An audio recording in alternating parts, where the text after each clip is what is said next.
Tonight we're gonna have a review of the season 2 debut of Loki. We're gonna take a look at that episode, and then we're gonna have more of the knock list.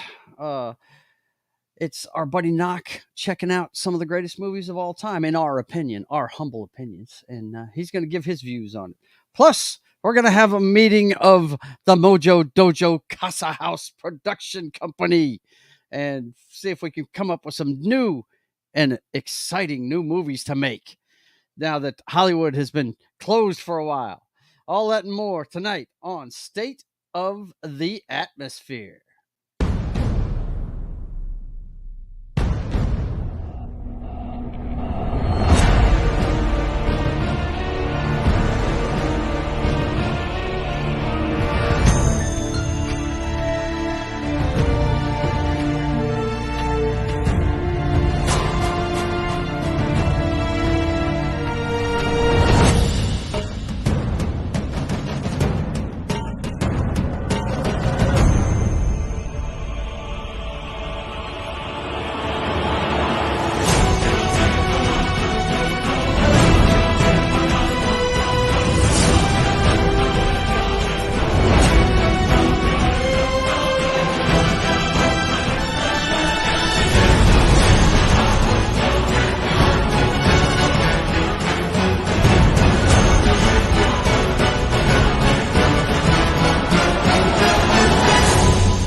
All right. Welcome aboard for State of the Atmosphere. I'm your host, Joe's Atmosphere. It's good to see all of you. And as usual, I've got friends aboard. First one in tonight was Das Wolfen. What's happening, man? Oh, not a lot. Just ready for the I got the AI primed and ready to go. Yes. This is a cool feature. We're going to have to do this every once in a while because I know we had a ball the last time. I have the list of the films we came up with last time. I wish Matt was going to be here with us because he came up with a good one, good franchise to do. But we'll get in that in a little bit. Plus, another father of the Mojo Dojo Casa House production company, Knock. What's happening, man? How you doing? Yeah, I forgot we were doing that, so I had to hurry up and get into my chat GPTs. It's one of my accounts that I can remember.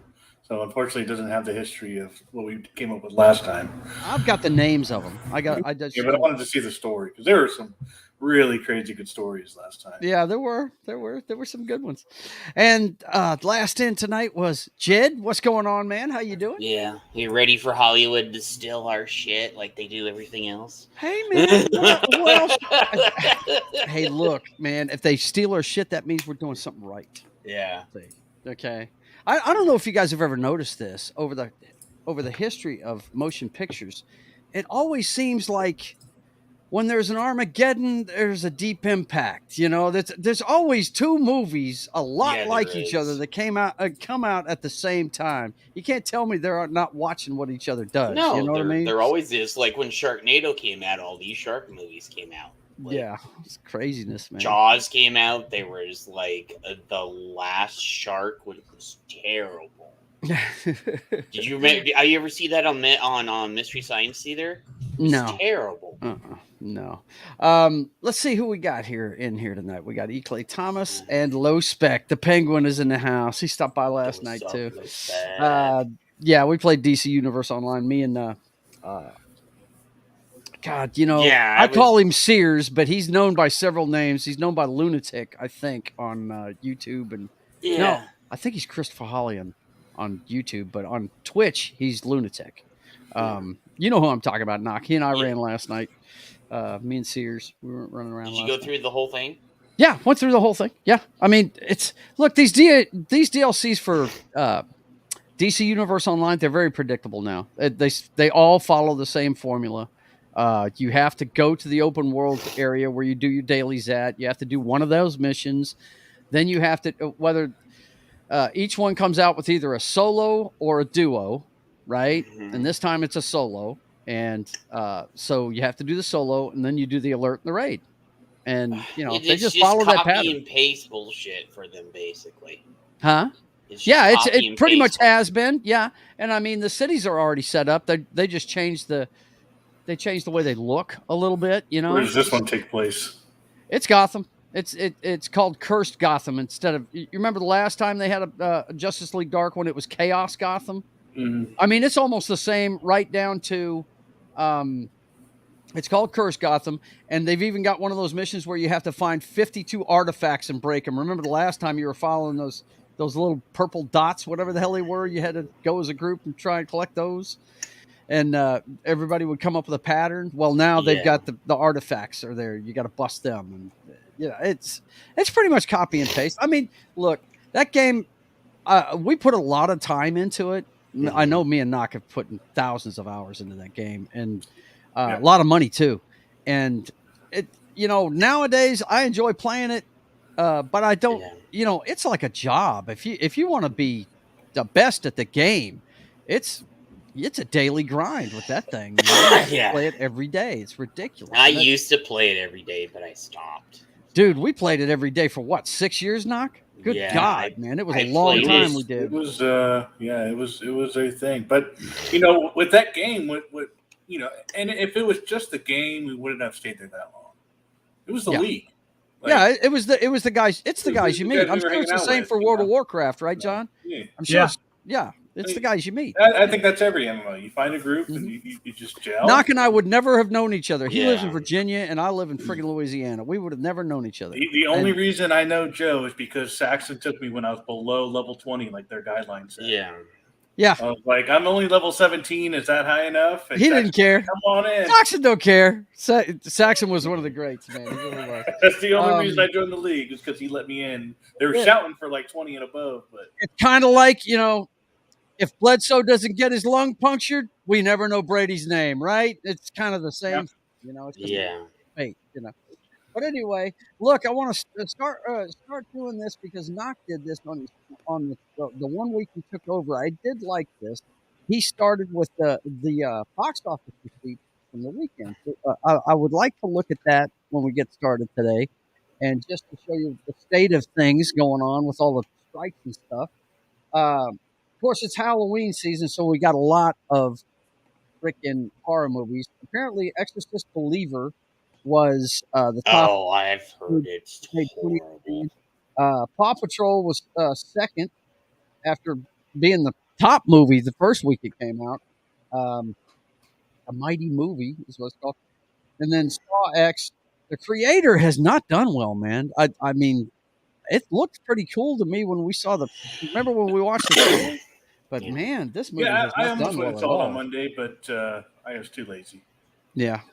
And then The Blind, and I don't even know what The Blind is, but it's most of Hollywood. The Blind. The Blind, there it is. Yeah, it's all about them, right? It's all about Hollywood. Yeah. But I just find it interesting that nothing is really knocking it out of the park right now. I mean, even when The Equalizer came out, it was only 30 million something when it came out. There's several people that I know that have gone to see it, and they said it even Moist. Gone to see which one? The new Exorcist movie, Moist. Okay. He loves on Twitch. Mm-hmm. So he loves horror movies. He loves Exorcist as one of his Charlie. franchises. Yeah. Charlie. Mm-hmm. Oh my God, he demolished the shit out of it. Dude, he ripped it from, how he is. Yeah. He just horrible, huh? Dude, he just, how he is with words. He demolished it. Yeah. Tom Connors, I saw him talking about it. Somebody asked him if it was any good, and he went, like he wanted it to be good, but he said there's some woke shit in there that just threw him right off. Charlie said he wanted it to be good too, and it's just one of them. He goes, "Why doesn't anybody put any effort into things anymore?" And then he goes, "Also, the people that bought the franchise wasted their money to do this utter pile of." Charlie is with words. I was just like, damn, he's just ripping it up. Yeah. People wanted the Exorcist. They got the Wokercist. Yeah. That's what I'm hearing. Tom said he was really willing to give it a try, and he went and saw it, and he said he said there's one thing. I think he said what it was. They didn't use the Catholic faith in it. They used a bunch of different faiths. Yeah, they did. You know, which that totally throws off an Exorcist movie, man. I mean, God, It's you gotta have the Catholic. Father, right? Yeah. And let's see. the woman that was in the first movie, Yeah. went on some rant. Oh, too. that's not surprising. That's not surprising at all. It's true to her character and who she is, though. Yeah. So. Oh my God, he wants me to read his name. Hi, Mike. How you doing? I'm so glad I didn't try and read that name right away. Well, I don't get it. Let's see. Echo Disney Plus is getting rewritten before dropping next month. Skinwalker controversy. I don't know what that's all about. Echo Disney Plus. I heard Echo is a Marvel show. I heard they were dropping it. It's supposed to come out in January. They're going to drop the whole thing at once. They're not going to do the weekly thing. So. I know. I heard they weren't even gonna. That tells me they know it's garbage. Then. Yeah. It looks like it's only 5 episodes. So I mean. Yeah. Yeah. Skinwalker controversy. I wonder what that's about. I'll have to look into it. But anyway, speaking of Disney, that's a good way to transition out of this. But yeah, I just highlighted that to show you guys, man, it's not doing well. Hollywood is not doing well. They need to get these strikes over with, man. Loki. We're going to talk about Loki, the premiere of the second season of Loki. The synopsis says Loki finds himself lost to time and torn, quite literally, between past, present, and future. I found this article that says, apparently, and I don't know where they're getting their numbers from, but it says Loki season 2 debuts as second most watched Disney Plus premiere behind The Mandalorian season 3. They're trying, and I know this because I was talking to somebody else about it, and Ryan actually came up with something too on his channel. That I will say this: Loki was better than Ahsoka, but that's not saying much. Well, we're going to talk about it. I hope you guys all watched it. I did. Because Loki's one of my favorite characters. But. Yeah. Well, I mean, I don't know. Yeah. Last time around, it picks up right where the last season left off, because they had the big shocker where we had literally right where it ended off. At the end of it. Yeah.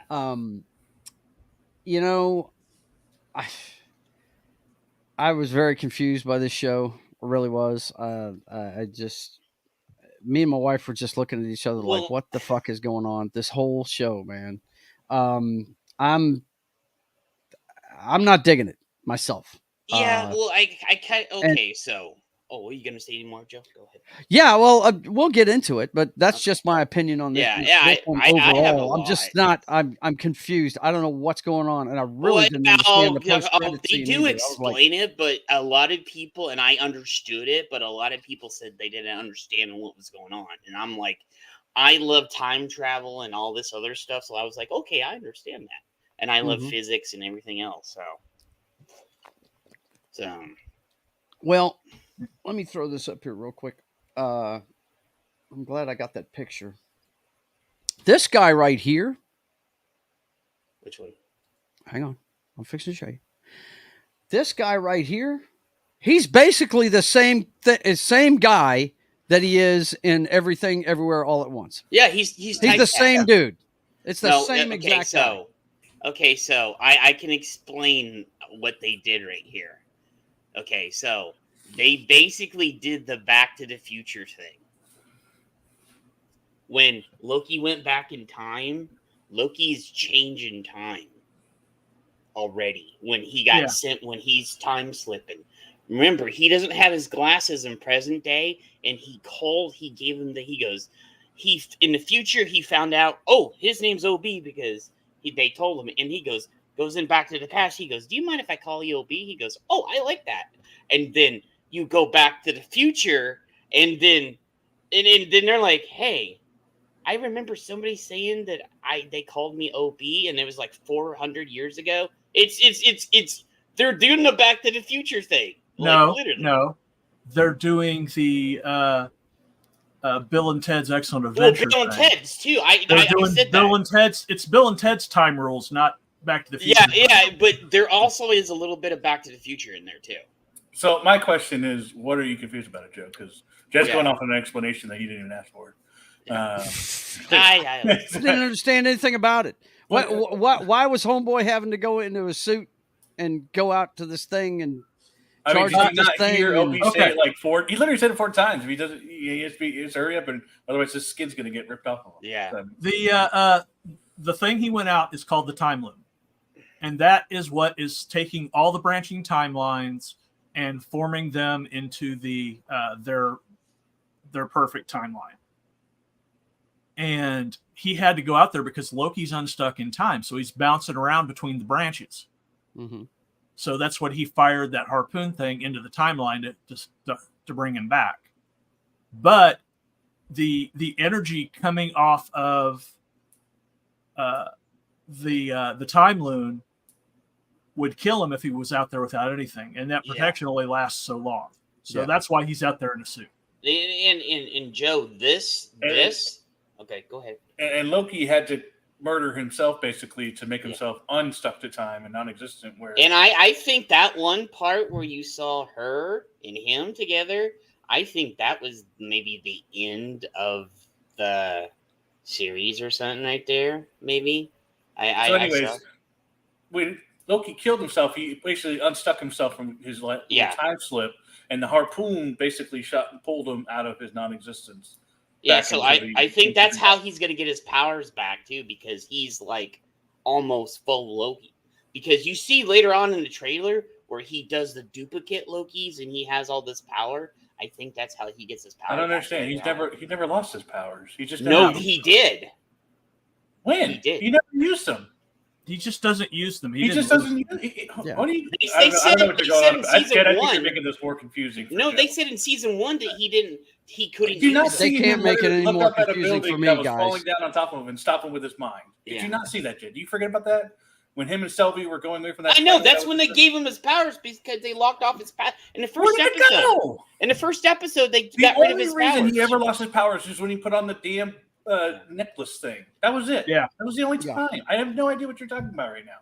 You're not making any sense. Mike says it screened really bad. He's really stuck on that echo thing. I don't. I would really. I agree with Eclite. If they would have dropped everything all at once, it would have been better.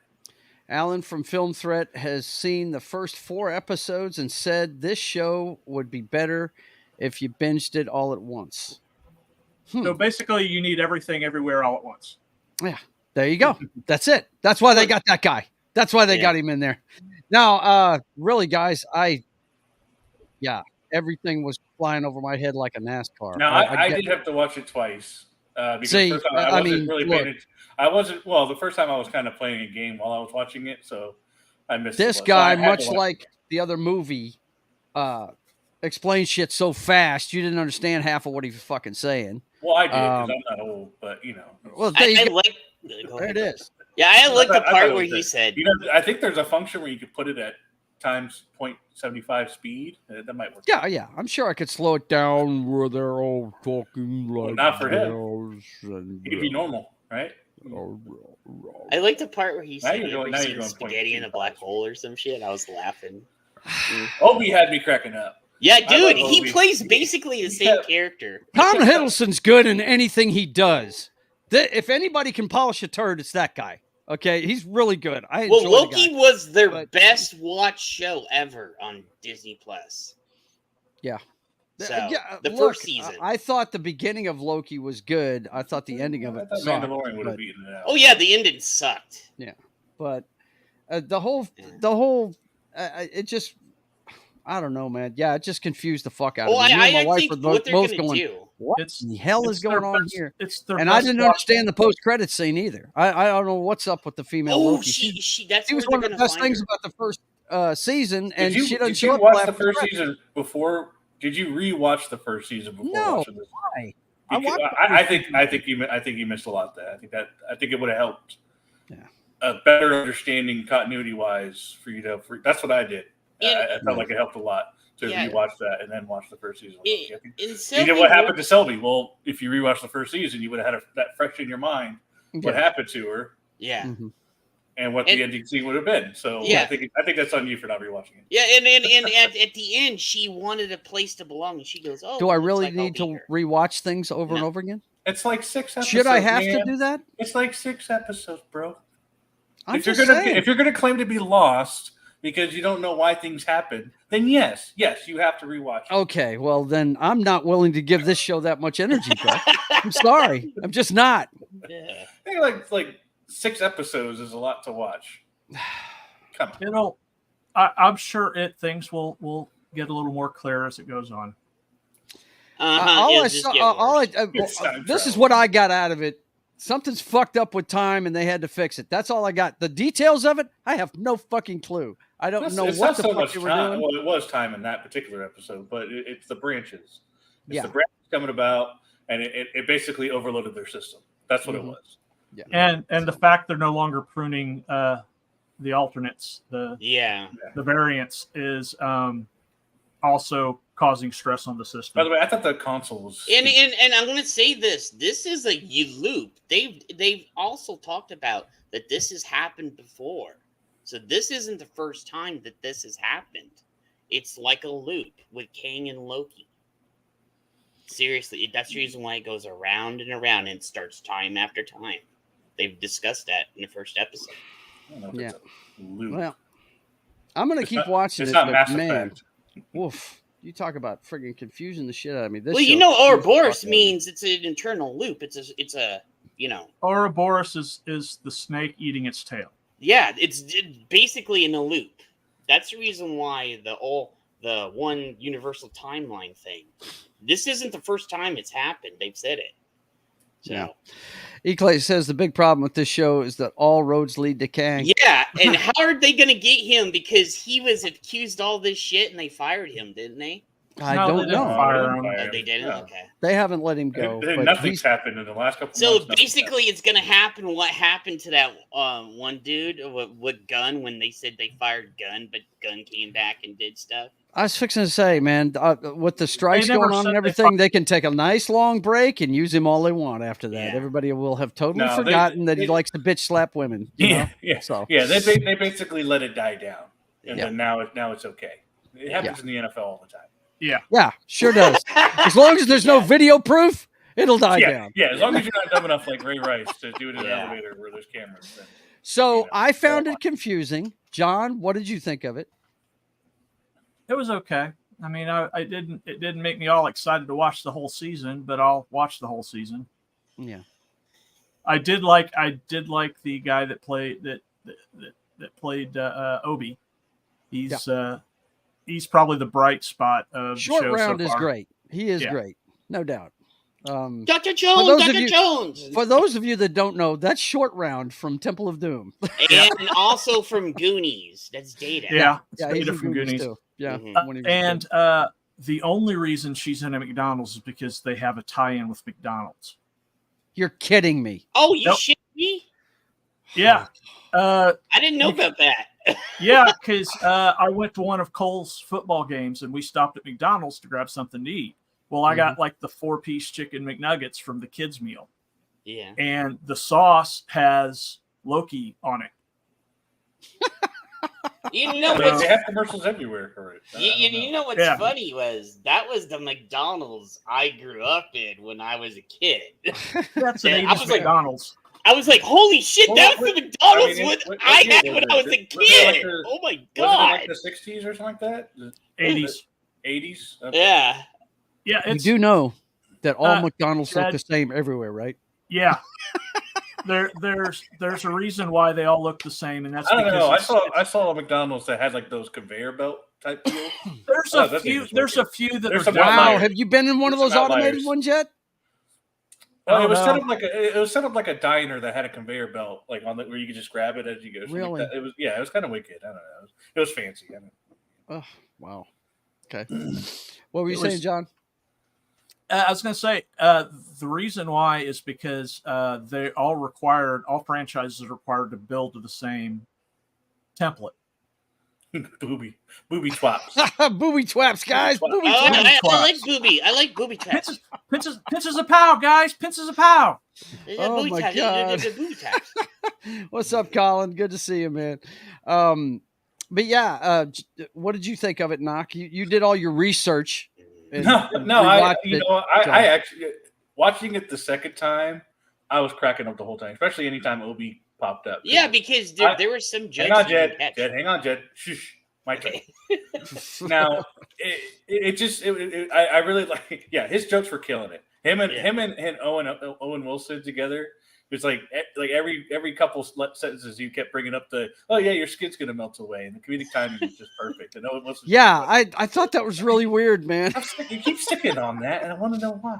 And then there was the part with he's like, you ever seen the spaghetti? If you go into a black hole and you go and turn into spaghetti or some shit, and I was like, dude, that's like a literal thing that scientists talk about. Well, they're not sure. That's a theory. Christian Delorme says, "Hey guys, just taking a break from watching The Thing 1982. Nice. Why are you taking a break from that? It's awesome, bro.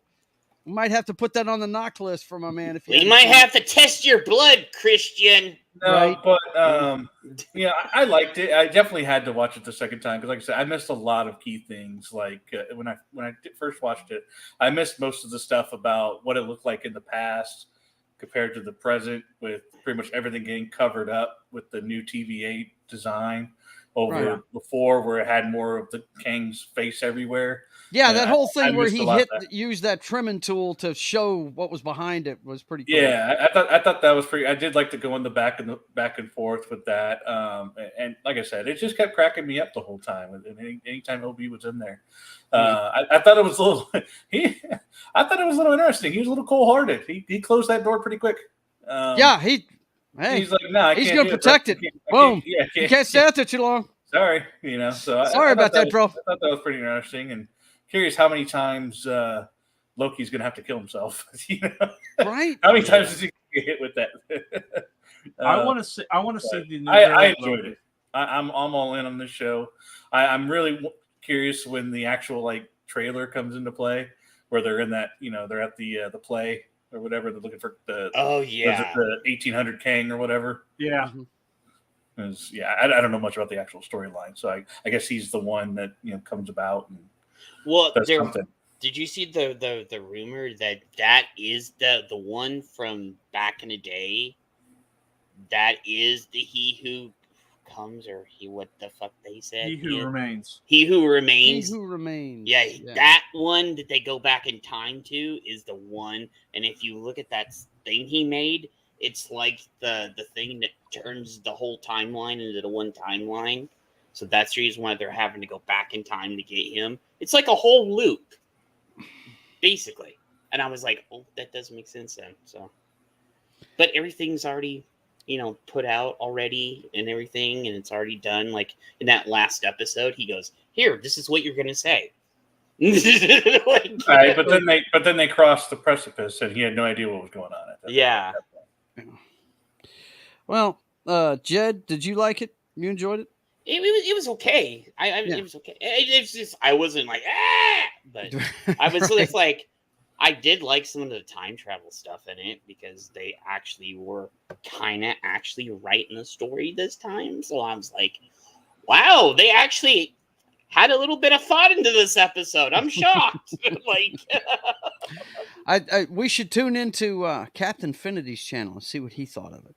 Oh Jesus! Because that guy is just the Dude, time. Have you seen the time doctor? The irates he's been going off on people lately. Oh yeah, he's losing Jesus his mind. Christ! I don't know how he's the still only correct time background for me will always be Jean-Claude Van Damme's Time Cop. Tom Cop is that movie's not hard to understand at all. It's not hard to understand. It is a great flick. It's not really time; it's more multiverse. But Jet Li's the one. The one. Yeah, the one's great too. I love that. My favorite. Yeah, it's fantastic. Love both those movies. But this, this just wow. They threw so much at you at once. Hey, was Bill and Ted's hard for you to understand? Bill and Ted's Excellent Adventure? I haven't seen that in so long, I couldn't tell you. I was actually in that. I never watched the new one. Yeah. Cool.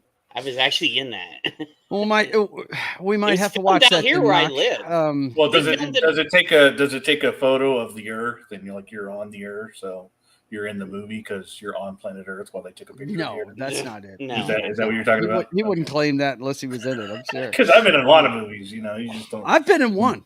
I've been in one movie. I was at the Waterloo scene, the Metro Center scene, the Ziggy's. That were you was doing extra work? Yeah, it was just extra. I was in the background. Yeah, I was a featured extra in Beyond a Reasonable Doubt. That's awesome, bro. It's Michael Douglas and some dude that was on some nighttime soap opera. There was a vehicle to try and make him a star. And Jesse Metcalf, that was the kid's name. Okay, see, I think I was 11. Wait, was it? That came out in '88, right?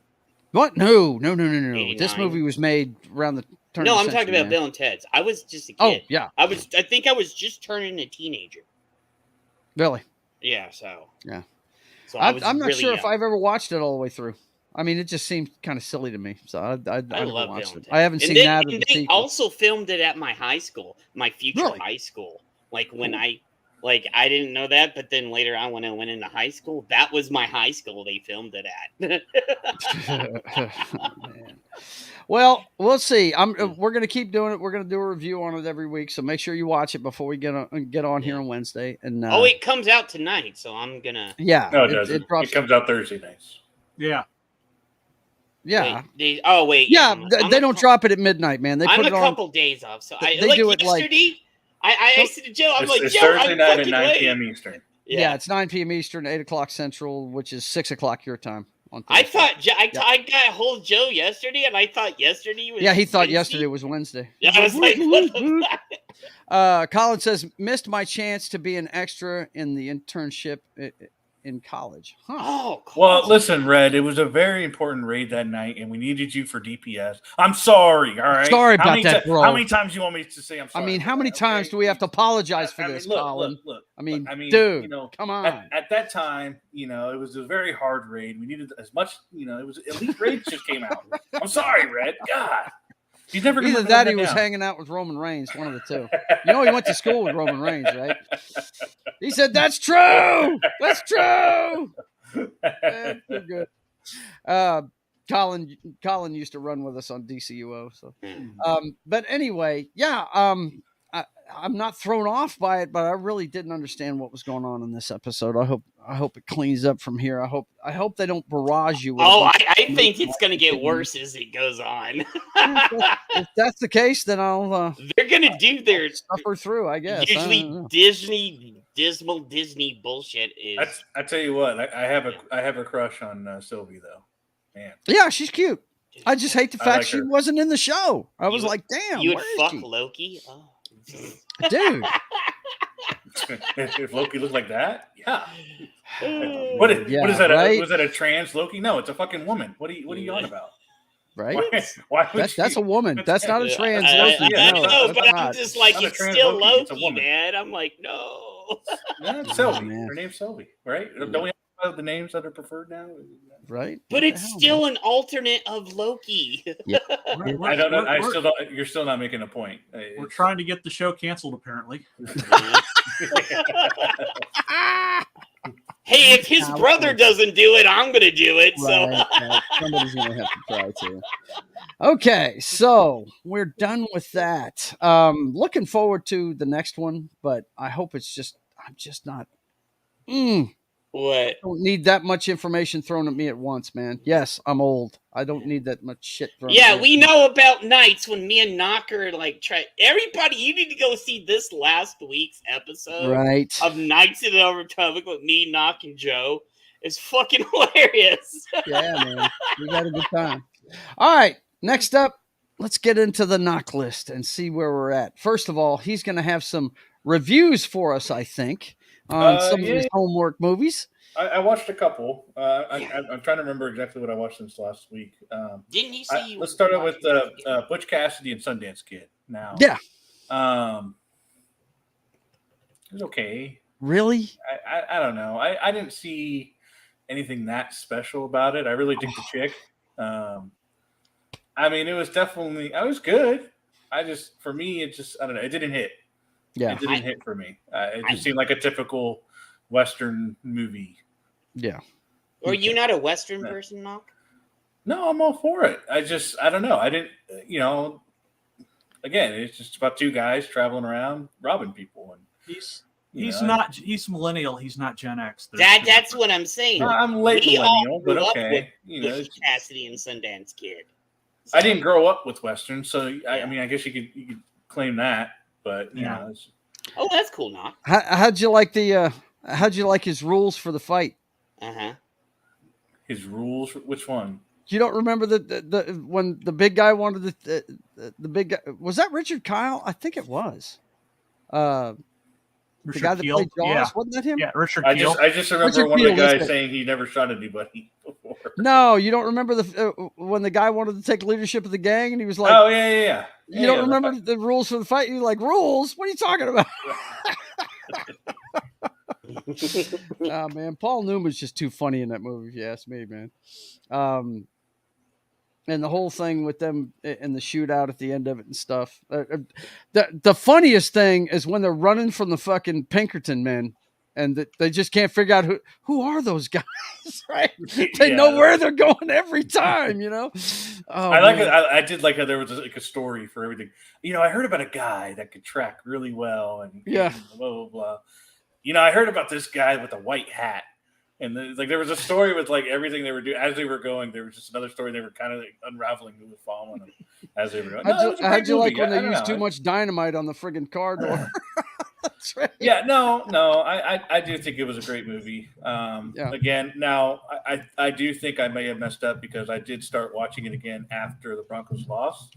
So my headspace might not have been the greatest, and then this is dumb. This is a stupid movie. This is dumb. I don't know what they're talking about. I think it's going to happen. About life is stupid. It's definitely, and it's a thing that I'll be in the mood for. I will get in the mood for Westerns, and I will. It's going to be on the rewatch list, and I think I'll appreciate it more. Just like I did with Loki, where I wasn't really paying attention and I was kind of distracted. Right. I think I was playing Cyberpunk when I was doing it too, so I think I just need to focus in on it. Well, I do remember a lot of it, but just a little bit of trivia that the song "Raindrops Keep Falling on My Head" from that movie was a #1 hit on the Billboard charts, and it was written for that movie, and it was pretty neat. I can't remember who sang it, but it was a huge song when that movie came out. Dude, I even remember when I was a kid in the 70s, that song still was. Yeah, it's a mainstay on classic. Radio stations, no doubt. What year did it come out? I forgot. Shoot, Butch Cassidy and the Sundance Kid. I remember when I was a kid in the 69. Well, it's a Burt Bacharach song. Yeah, first of all. Burt Bacharach? Yeah, he classic. Because I remember when I was like in the 1969 is the year. Yeah, so even when I was born in the 70s, and when I could start to remember, that song was still huge in the 70s, late 70s, and it was #1 for 4 weeks. And 78, it was sung by B.J. Thomas. Yeah. Mm-hmm. Yeah, Burt Bacharach was a big time songwriter back then. But yeah. So that definitely want to revisit that one. Just trust me, it's got some great moments in it, man. The thing I always remember is the fucking rules for the fight. That was just too awesome. No hitting below the belt, kicks him right in the nuts. Messed that dude up. It was great. I will say what a pleasure it was to watch 2001: A Space Odyssey. Yes. Yes. I think the thing that I took away from it the most was I was marveling at the fact that this is what they came up with in 1968. 1968. And just how they came up with all this stuff, How great were those physical special effects? I really enjoyed the penis ship. It was great. It's one of the first trolls on television. It was great. Yeah. No, I thought it was, and it slowly went into, machine madness. And I finally got to hear I'm afraid I can't do that. Or Dave, I'm afraid I can't do that. That's right. So I thought that was really cool. So I really enjoyed it. I think the part I did skip out on though, that those special effect lights when he's going into like hyperspace or some shit, whatever he was doing at the end there, I had to skip through that. I was like, after 2 minutes of it, I was like, dude, I'm done. So I skipped the end. It was way too much flashing light. I'm not like, well, they did a lot of LSD back then. I was you like, see it come out on the screen quite a bit. It just got boring. I tell you, it just had like different views of his eyeball, and I was like, okay, I get it. I get what you're trying to do. He's doing something crazy's going on, but I didn't care for it. Originally, it was supposed to be IBM. Yeah, that's the villain, but IBM was upset, so all they did was shift the letters down one. Yeah. Okay. Oh, and so that's how they got Hal. And Knock, they're okay because he did that movie. Like, there's been these conspiracy theories that he did that in some of the moon landing stuff. Yeah, the people that think we didn't land on the moon, they think that Kubrick actually did the footage that we saw. Kubrick did do the footage. He just insisted on being on location. Right, had to be shot on location. Yeah.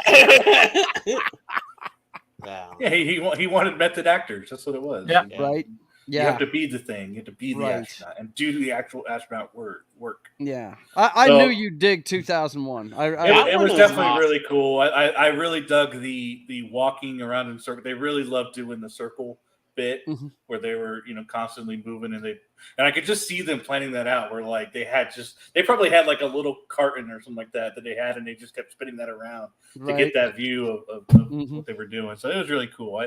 I would like to see some back if they have anything out there. Some there's tons of it. Yeah. Do some research, Knock. You'll find all kinds of stuff about that. I definitely enjoy. I think that was really the thing. I only got to see the 2 movies because I think I did Doctor Strangelove last week.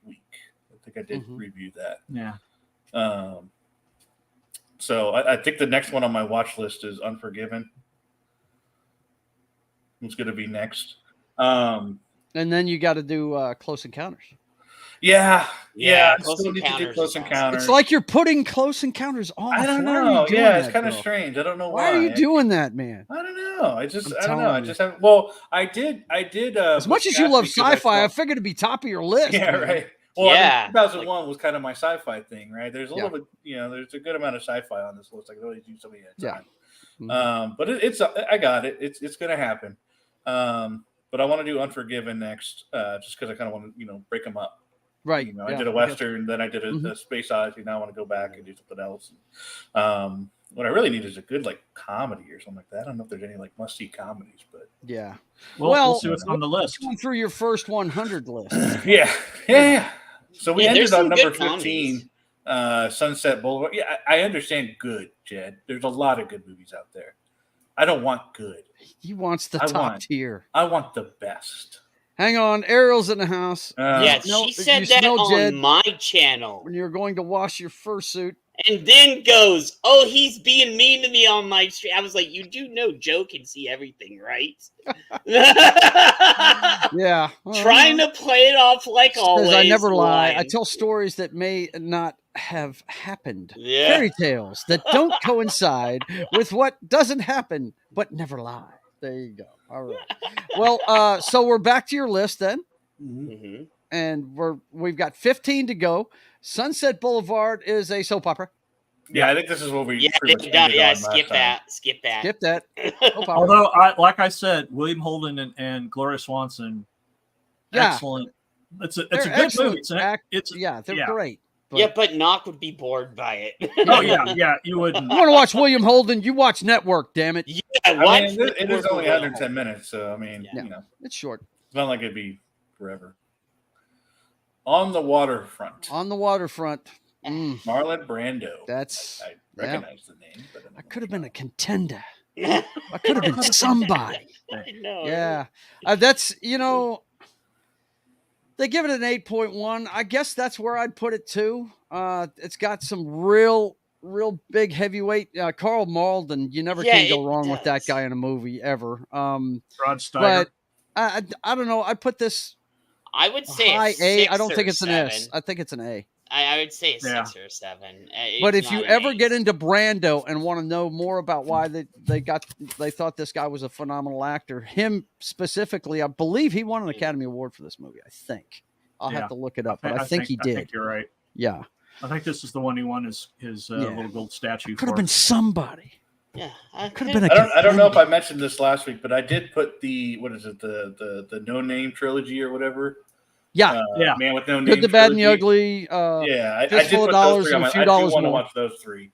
I don't know if they're must-sees, but I did want to watch them. I am a fan of trilogy, even though I know they're based on what I read, they're not like true trilogies, but they're just kind of in the same universe. Yeah, gotcha. Speaking of universes, Christian says after The Thing 1982, Mel and I are watching the 1952 Howard Hawks Thing from Another World. That's great, man. Yeah. That's a great double feature. It really is. Or he talks about how his son can be the next hero the world needs. Nice. Yeah, for sure. Very cool. Very cool stuff. But yeah, I'd put that as an A, buddy. That's where I'd put it. But if you want to do the Streetcar Named Desire and On the Waterfront are definitely must-sees if you're going to get into Brando. Yeah, no doubt. Yeah. Let's see. Do we even need yeah. Oh, it's got the Why are you scrolling past it, dude? I've already seen it. Oh, you've seen it. Okay. I've seen all the Godfathers. Okay. Gotcha. I was like, it is. It absolutely belongs on this list. And I think it's better than the original. I think it's the best of, kind of like Empire Strikes Back. A lot of people think is better than the original Star Wars. Yeah, that's what I think about this movie. I think it's better than the original, man. I'm definitely going to go back and watch it again, someday. And it's great. Yeah. Yep. Fantastic stuff. Psycho. I love this. Yeah. Hitchcock at his best. That's an S. Yeah, that is an S. That's an S. Especially if you like horror movies. That is an S, man. I don't. But that movie scared the shit out of me when I was a kid. It's less horror, more thriller. It is, yeah. It's definitely. But, dude, if you get into the shower scene and look at how that was done, and I mean, it's amazing what Hitchcock could do with film, man. It's nuts. And chocolate sauce. Yeah, and chocolate sauce. Oh. That's what he used for blood. Of course, it was black and white film. So yeah. But that's an S, bro. You got to watch that one for sure. Let's see what's going on in the chat here. Yeah, good. I was just checking it out. Yeah, she's going off here. Let's see. I'm looking more at Christian's. John, an apology. Sorry, John. I wanted to be there for your live stream on the Highest Godzilla movie because it's one of my favorites, but fell asluleep. That's okay. Let's see. I'll be doing a part 2. Yeah, they have this thing called replays, Ariel. You'll be fine. Yeah. You're lucky I didn't know where you live, Jed. Else I'd come there and do something. Christian says, but boys, the best trucker movie never nominated, Big Trouble in Little China. You like that better than Convoy, man? Have you ever seen Convoy with Chris Christopherson? But yeah, I agree. It's the best one about a trucker, no doubt. You could not handle me. Yeah, I hear it. All right, I'm getting off of that now. Okay, let's get back to what we're doing. Vertigo. I love Vertigo. Look at that Hitchcock back to back, dude. Man. You got 2 S tier back to back right there. That's a good one too, man. Yeah, you're gonna find a lot of Hitchcock on here. James Stewart. I am a fan. I am becoming a fan of James Stewart. Checks all the boxes, buddy. There it is. Dude, Knock, you'll love this. All right, I'll do it. I'm really not that big a fan of thrillers and but I'm open. If you liked Rear Window, both of these are better than that. Yeah. Okay. All right. This is as good as bold words, sir, because I did enjoy Rear Window. It is definitely in the memory box there. Yeah. So I think Rear Window was like a perfect introduction to James Stewart because I don't remember anything else I've ever seen of his. So but now it's one of the names that is popping out the most when I look at these. Oh man, check it out. She says High Anxiety is an awesome movie that takes a lot from the Hitchcock movie. Yeah, it's basically the airplane for Hitchcock movies. High Anxiety by Mel Brooks. It's fucking funny as shit. Yep. When you're done watching all these, if you want a good laugh, watch High Anxiety. She's right about that. It's a Mel Brooks movie where he makes fun of all the Hitchcock movies. It's great. Lawrence of Arabia. Dude, it's long, but that is a long movie. It's dense. I don't mind long. Jesus, I don't mind long. Knowing you, I think you would dig this one, man. I think I could see not digging this. Yeah, one. he would dig this one. Long though. But is it S tier? Is it S tier? Me personally, I put it at A. But that's just A. I think I've heard the title before, but I don't. If you're out of S tier movies, you can watch it as an S tier. I mean, I have a lot of movies that are like that. So, yeah, he's got a truckload. But this is one of those movies that's so long it's got an intermission in it, dude. Yeah. I saw that in Odyssey, and I thought that was great. I was like, yep. What else we got? S all the way S. Oh, that's I would say over this is S. One of two movies that have that won the big 5 awards at the Academy Awards. Yeah. It got Best Picture, Best Director, Best Adapted Screenplay, Best Actor, and Best Actress. Jack it got and Nurse Ratched. Louise Fletcher, Nurse Ratched. Yeah, Nurse Ratched. You'll never forget her, dude. Yeah, the ultimate villain, dude. Oof, man, wow. Those two make the movie. This is also Jack Nicholson proving why he's one of the greatest actors. Yes. Oh my God, and he was young when he made this. Yeah. Well, he's about middle aged when he made this. Yeah. But he was in his 30s. Yeah. Yeah. It's based on that. This was actually Michael Douglas's Academy Award that he got because he was the producer on it. He was one of the guys that produced it. It's based on a book, and no other explanation needed. That little synopsis tells it all. Watch that movie, dude. You will enjoy the hell out of it. It really brings to light that, hey, are crazy people really crazy? You know what I mean? They're just like us. You can break them, and it. Dude, the ending, you'll never forget the ending. And just, yes, that's an S all day long. Yeah. I have like 2 different copies of it. My daughter bought me one, I want to say about 5 years ago. It was an anniversary edition of it, and a nice box set with a bunch of different stuff that went with it. Yeah. Most definitely. Okay. Let's see. Clay Thomas says 10-4. And based on true events, Ariel says, poor Lawrence. Yeah. Talking about Lawrence of Arabia. That's a real guy that actually lived. Yeah. He got so screwed by, we're not going to give him spoilers. Let's see. Also his character interactions with the nurse are awesome. Don't give me too much Ariel on these. I don't want nothing. Jack Nicholson became the Joker from this movie. Yeah. Well, yeah, kind of. Yeah. He was a Joker in this flick. No doubt. Okay. Mm-hmm. Well, do we have to explain that one being on this list? Nah. I don't think so. I think everybody on the planet seemed like every iteration of this movie, so the old and new. So yeah. Mm-hmm. Gone with the Wind. I don't know if I've actually gone through and watched it. 230 fucking minutes. It's a soap opera, but it's a soap opera, but I feel like this is one of those ones you got to watch, though. It kind of is, man. You want to talk about? I do think, I'm gonna put it. Especially, make sure you get a copy of it that is not on streaming because they edited the fuck out of it. Yeah. Okay. I have a physical copy of it. If you have some place that you can get the real copy, so you can see the I'll look up and see what I can find. Okay. Yeah. But some of the stuff you're going to see in that movie, you're going to be shocked that it was made in 1939. Dude. Yeah, you are going to be shocked by some of the stuff you see. Don't mind any. I like how the rating is passed. It passed. Yeah.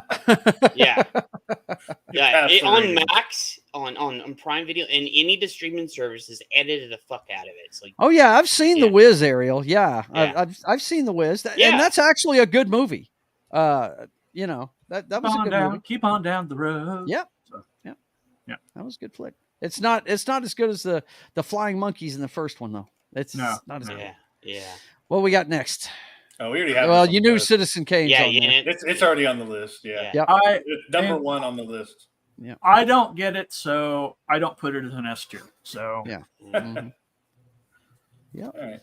I don't know when I'll actually watch that, but it'll probably be on the bottom of the list. I'd make it last if I were you. S-tier. This is an S tier. Oh, I love this one. This is peak noir. Yeah. Is what I call this. This is just it's awesome. Yeah. It's peak Humphrey Bogart. Imagine Mos Eisley in World War II. Yeah, that's basically what it is. That's Casablanca, baby. That's it. Yep. Very cool shit. There's a lot going down in Casablanca. No doubt about it. All right. Yep. Raging Bull. See, everybody loves this fucking movie. They think it's great, critically acclaimed, blah, blah, blah, blah. I find it boring as fuck. It's about a guy that beats his wife and becomes heavyweight champ. I'm not a big boxer guy. I'll watch the Rocky movies, but I'm not a big boxer guy. No, dude, if you watch Rocky, okay, it's just, yeah. If you want to see something cool, watch Rocky, not this one. Yeah. Jake LaMotta was a great boxer, but yeah, he was. But he was an asshole. He was a complete asshole. He was a complete asshole. And this movie pulls no punches. If you want to know what Jake LaMotta was all about, watch this movie. Yeah. The best thing that came out of this movie was Joe Pesci got discovered. Yeah. Okay. This is the first movie he was noticed in, and he plays a good friend of his, and he treated him like shit. He treated everybody in his life like shit. It was ridiculous. Yeah. Martin says, greetings, my excellent friends. Hey, Martin. And let's see. Martin, they are all being mean to me. Yeah, she's telling lies to Martin. Listen Jesus. Ariel is playing. We are not being mean to her. She's trolling us, Martin. Okay, but yeah, I call this a B flick myself because I just don't like guys like this dude. Well, I really would say don't. C, Joe. I would say C. But it doesn't seem like something I want to watch. Yeah. Okay. Schindler's List. Oh, God. It's an S tier movie, buddy, but you have got to be in the right frame of mind. Do not eat when you watch this. Dude, they don't pull any punches. No, do not in this eat. Movie at Seriously, knock. This is in the same sphere that Sound of Freedom is on. Yeah. Sound of Freedom, Passion of the Christ, things like that, dude. Yeah, you have to be in the right mindset. You have to be in the right mindset. But you do need to watch it. You do need to watch it. It's at least once. Yeah, one. It's telling you the truth about the Holocaust. Guy. It's just one of those ones I just never got around to watching. Yeah. I've heard it. Be in the right state of mind. Don't eat anything before. Yeah. Liam Neeson is awesome in it. Yeah. This is the movie that we discovered Liam Neeson in. He plays Schindler. And my gosh, man. The day the war ends, you'll never forget. Yeah. It's pretty damn awesome. Hell, I'm getting choked up just thinking about it. That's a good movie, dude. I love this movie. S tier. You guys are going to laugh at me. I'm probably going to have to join Knock and watch this week or whenever he's going to watch it because I've never seen this movie. Dude, I have this. You know what, Joe? God, you know what, Joe? Let's make this the first movie that we watch like in Discord or whatever. Yeah, we can do it. Dude, I'll watch it with you guys if you want to. Well, you talk too much, Jed. You got to calm down. This is one of my top 5 favorite movies of all time. Yeah. Okay. Dude, I love this movie. Well, one of the reasons why I didn't watch it is because I'm not into prison movies, so I'm just But I hear it's above that. I understand. Yeah, it's not a prison movie. It's not. It's more about the character journey, and it's about a friendship. Two people. It's about another knock on it for me was the fact that it's a Stephen King story, and his shit at the time was not being translated to film very well at all. So this is one of the exceptions. The stuff that came out of the Bachman books actually did a lot better than the stuff that. Yeah. Mm-hmm. Yeah. I think this is the best one. We'll have to arrange that, Knock. I don't know if it's going to happen this week. We already we already talked about that. Yeah, Godfather's already been talked about. Yeah. That's this is what's funny about this is number one could be argued on a lot of different lists. Yeah. It really could. A lot of lists are going to have Citizen Kane up there. Order. I just happened to go from 100 to 1, so I don't know if this is an actual like. Yeah, I'm guessing they went by Metascore. Are we going to do another list? Yeah, I have another list. It depends on what you guys want to do. You want to do? I want to do another list. Yeah, I have an idea for a list that we can do. Colin says, "What? He can't believe I haven't seen that movie." Don't worry, we're gonna watch it, man. Don't worry. I think we should all of us come up with our top 5 favorite movies. Dude, and then give Knock that list and let him. We'll do. This is my top 5. This is Joe's top 5. This is Jed's top 5. Yeah, and we can go through the movies on that.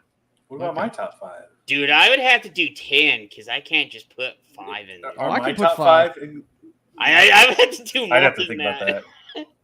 But I can't do it tonight. I'm talking about to do that next week. We can go through another one of his lists tonight. But yeah, let's go through another one of his lists. Yeah, let's go through another one of your lists. But that's your homework for this week. Come up with your top 5 favorite movies. We'll have to go through and throw a comedy in there, guys, because he needs. Oh, homie, you know I'm gonna have some comedies. Yeah. Okay. Give me some. What is that one movie with the? It's a classic. I saw it on TV one time and it cracked me up. It's the deaf guy and the blind guy. Oh. That are partners. That's Richard Pryor. Richard Pryor. Yeah. Stir Crazy, isn't it? Is that Stir Crazy? No, it's not Stir Crazy. No. I can't remember the name of that movie, but I've seen it when I was a kid. I'll pull it up right now. Hang on. I think it came out in like 80-something. Hang on, let me throw your list up there. See while no I'm evil, looking. hear no evil. That's it. Yeah, See no evil, hear no evil. I saw that a couple years ago. That's what I just need. gave I her need age some, away right I need there, some flashback. that, Dude, you got to see Silver Streak. That's the first one they made together. Okay. Yeah, Silver Streak is. Yeah. Ariel, you gave your age away. You know that, right? There it is. Boom. No, she had it. I thought it was something. I knew I had to do something with C and E. I just couldn't remember exactly what combo.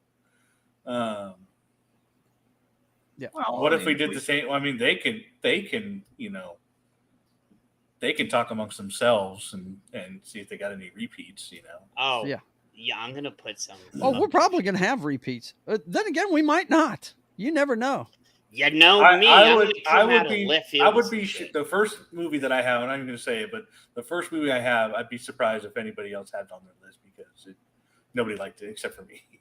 Okay, go ahead. No, I said I wasn't going to say it right now. Oh, okay.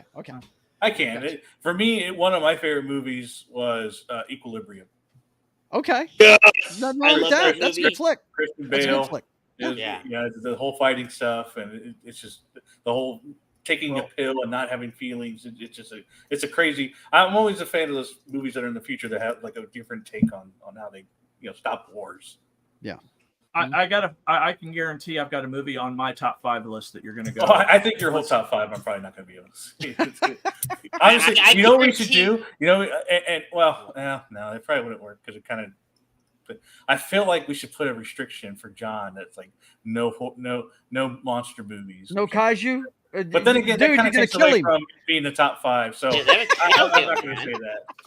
I feel like you should have 2 lists, John. One is non-monsters and one monster. So believe it or not, I don't have a kaiju movie in my top 5. Okay. All right. Cool. Fair enough. All right. All right, ready to start? I haven't really looked at this list, so I'm sure there's going to be a lot of doubles. There's going to be repeats. We know that. Yeah, And by the way, I'm going to see Killers of the Flower Moon when it comes out. So I am tempted to see that one. Yep. I'm torn. I'm worried it's going to be more like Dances with Wolves. That's Scorsese, man. Like yeah, Jesus, I already put Get Out in that. Oh, yeah, I'm not sure. This is what the fuck, man. Like, this is some time outside. This was the second thing I saw on Google. Let's go. We can trash it if you want to. Oh, I'll trash the fuck out of it. Yeah. I don't have any. I don't. Jordan Peele. Jordan Peele's an asshole. He thinks he's the Black Hitchcock. Yeah, he's not. I hate to tell him he's not. Yeah. Although I did like Nope. You saw Nope? I just don't have any. Huh. I don't know. Inklings to watching the movies. So. I don't Okay. know about that. Next. Bonnie and Clyde. Yeah, we had that on the other list. Yeah. Did we? Yeah. Yep, we did. Yep. That's an A. Don't Look Now. That one wasn't on the list. 1973. Not sure I even Sutherland, know that one. Nicholas Roeg. No, I'm not. Roeg. Not familiar with that one at all. I've seen that. That was It's a Donald Sutherland movie. That's all I know. I was high when I saw this movie, so I was like, okay, this is a fucked up movie. Donald Sutherland, huh? Boy, back in his Afro days. Good Lord. Yeah, that's how you know it's fucked up, because he did some fucked up shit in his Afro days. Yeah, he did. I was like, all right, maybe on the back burner there. Nashville, 1975. Boy, they're saying some shit I seen when I was a kid, man. Nashville, that's a soap opera, if you ask me. Yeah, it is. It is. Colin says Top Gun is in my top 5. Love that movie. Yeah, it's great. Watership Down is awesome. That watched it when I was 5, when her great granddad made her watch it forcefully. Yikes! How do you forcefully make somebody watch a movie? That's one of those you let kids watch and make them scarred for life. It scars kids for life. That's it. Yep. Okay. Next. The Cabinet of Dr. Kilgari. Kilgari. Wow, how's that? I've seen 1920? No wonder I haven't heard of that one. I've seen this. This is kind of cool for 1920. Yep, it is. I saw it in film appreciation class. Wait, I think I showed this on the Archivist because this is in public domain too. Yeah, it is. Yeah, so I showed it on the Archivist one night. 100-year-old movie. Yeah, it's awesome. Kind of like From the Earth to the Moon. I've showed that on the Archivist too. That's awesome too. We had Metropolis. Yeah, and I've been trying to get hold of somebody for that too. So yeah, Metropolis you can show too, and I was going to do that at some point. So, Metropolis is awesome. Sweet smell of success. Okay, I got bored with this movie. I haven't seen this one. This list is interesting. It's a lot of ones that you guys haven't seen. That's I've never seen this one. Because, but it's Lancaster, man. The guy's great. And I saw this one with my grandfather. Is that Tony Curtis? My grandfather loved this movie. Yeah, it looks like Tony Curtis. Yeah. I just got bored with it. That's Jamie Lee's daddy. What's up? Yeah. My grandparents loved this movie. So it's got a good cast, buddy. Yeah. I can tell you that much. I have to check that one out. Secrets and Lies. No. Yeah, you heard. What's this on the other one? I feel like you heard it's a soap opera movie. Soap opera, bro. Yeah. Look, it's got two women and coffee. It is. This is not good for us. Paths of Glory. That one is kind of cool. I like more movies. If you like military and stuff like that, you'll love it. But I didn't like it, and so. Yes, Metropolis was on the. It's in the 100 greatest movies of all time. Yeah, knocked it. What's the movie that came out recently where they're on the beach trying to wait for boats to come and get them during World War II? Dunkirk. Dunkirk. That's Dunkirk. Hated that movie. Did not like it at all. Really? I can't stand movies where they go more into the emotional side of it too much. Yeah, not a fan of it. He wants action war movies. Yeah. Okay. Yeah. Don't watch this then. I felt like that one there was too much crime. Yeah, don't watch this then. You're not gonna I understand that could be a part of the war, but I don't care for it. Well, when you think about it, you might not like the portrayal of it, but that was a miracle in modern warfare, dude. Okay, I don't think that would happen today. Cool. This is why you don't let pretentious actors make a list of favorite movies. Dude, this was like a little bit of Agatha it's like a hipster movie. Hitchcock in it, but I got bored as fuck. Whatever. Skip. Okay. James Caan. No. Okay, on the verge of a nervous breakdown. No. I thought this was fucking hilarious. I was high when I watched this one. Okay. Remember, every time he says I was high when I watched this, we strike it off the list. Right. I was drunk when I was drunk when I Coen Brothers at the height of their powers right there. Yeah, this is a good movie. Knock. Yeah. All right. It won the Academy Award for Best Picture, and if you haven't seen it, this did you see the new Dune? You know this guy plays Stilgar in the new Dune movie. I don't know who the character is. Well, he's the head of the Fremen. The Fremen. Yeah. I don't know who that is. I don't know the terms. The lore behind Dune. Yeah, I don't. The Sand People of Dune. Okay, that works. There you go. Yeah, he's the leader in that movie, and dude, this guy's, in my opinion, one of the greatest actors. He's the most underrated dude ever. Yeah, he is. I mean, the Daniel Craig Bond movies, I wasn't a big fan of, but I love freaking Skyfall just because of this guy. He's the fucking bad guy in it, dude, and he's Skyfall great. He is fucking awesome in it. Yeah, Like you need to see that movie. That is fantastic. Oof. I feel like Battle of John, have you Algiers. seen that one? Thanks. I Looks like haven't seen Johnny this one. Depp's leading the way there, doesn't it? Yeah. Shit. It was like, You guys hold it down. I'll be right back. It just. I haven't seen it, so I can't comment on it. But Yeah, I'm not sure. There's a lot of these movies in here that I've seen when I was younger. I'm like, what the fuck? It's a political war movie. Yeah, it is, Put it and that it's way. really not that great. You're just like, it's one of those movies where you're like, hey, I'm like playing a video game or something on the side or something. Oh, it's not even that. It's just it's yeah, it's not that. From what I've seen, I've never watched it, but from what I've seen of it, like scenes and stuff from it. Yeah, it's very political and stuff. It's okay, like Jesus, why is that on there? I haven't seen that in forever. Well, it's Klaus Clint. Yeah, I haven't seen that movie since I was a kid.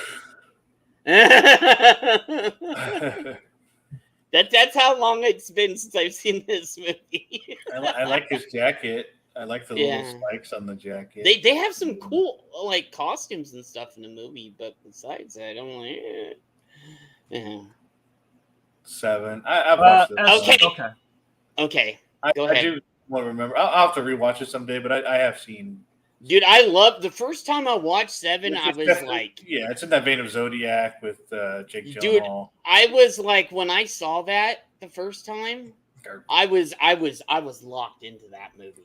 I was just like from beginning to end. You guys did rank 7 as a S tier movie, right? Yeah, dude, that is. He's seen it. Yeah, He's seen it. Oh my god! What's in the box?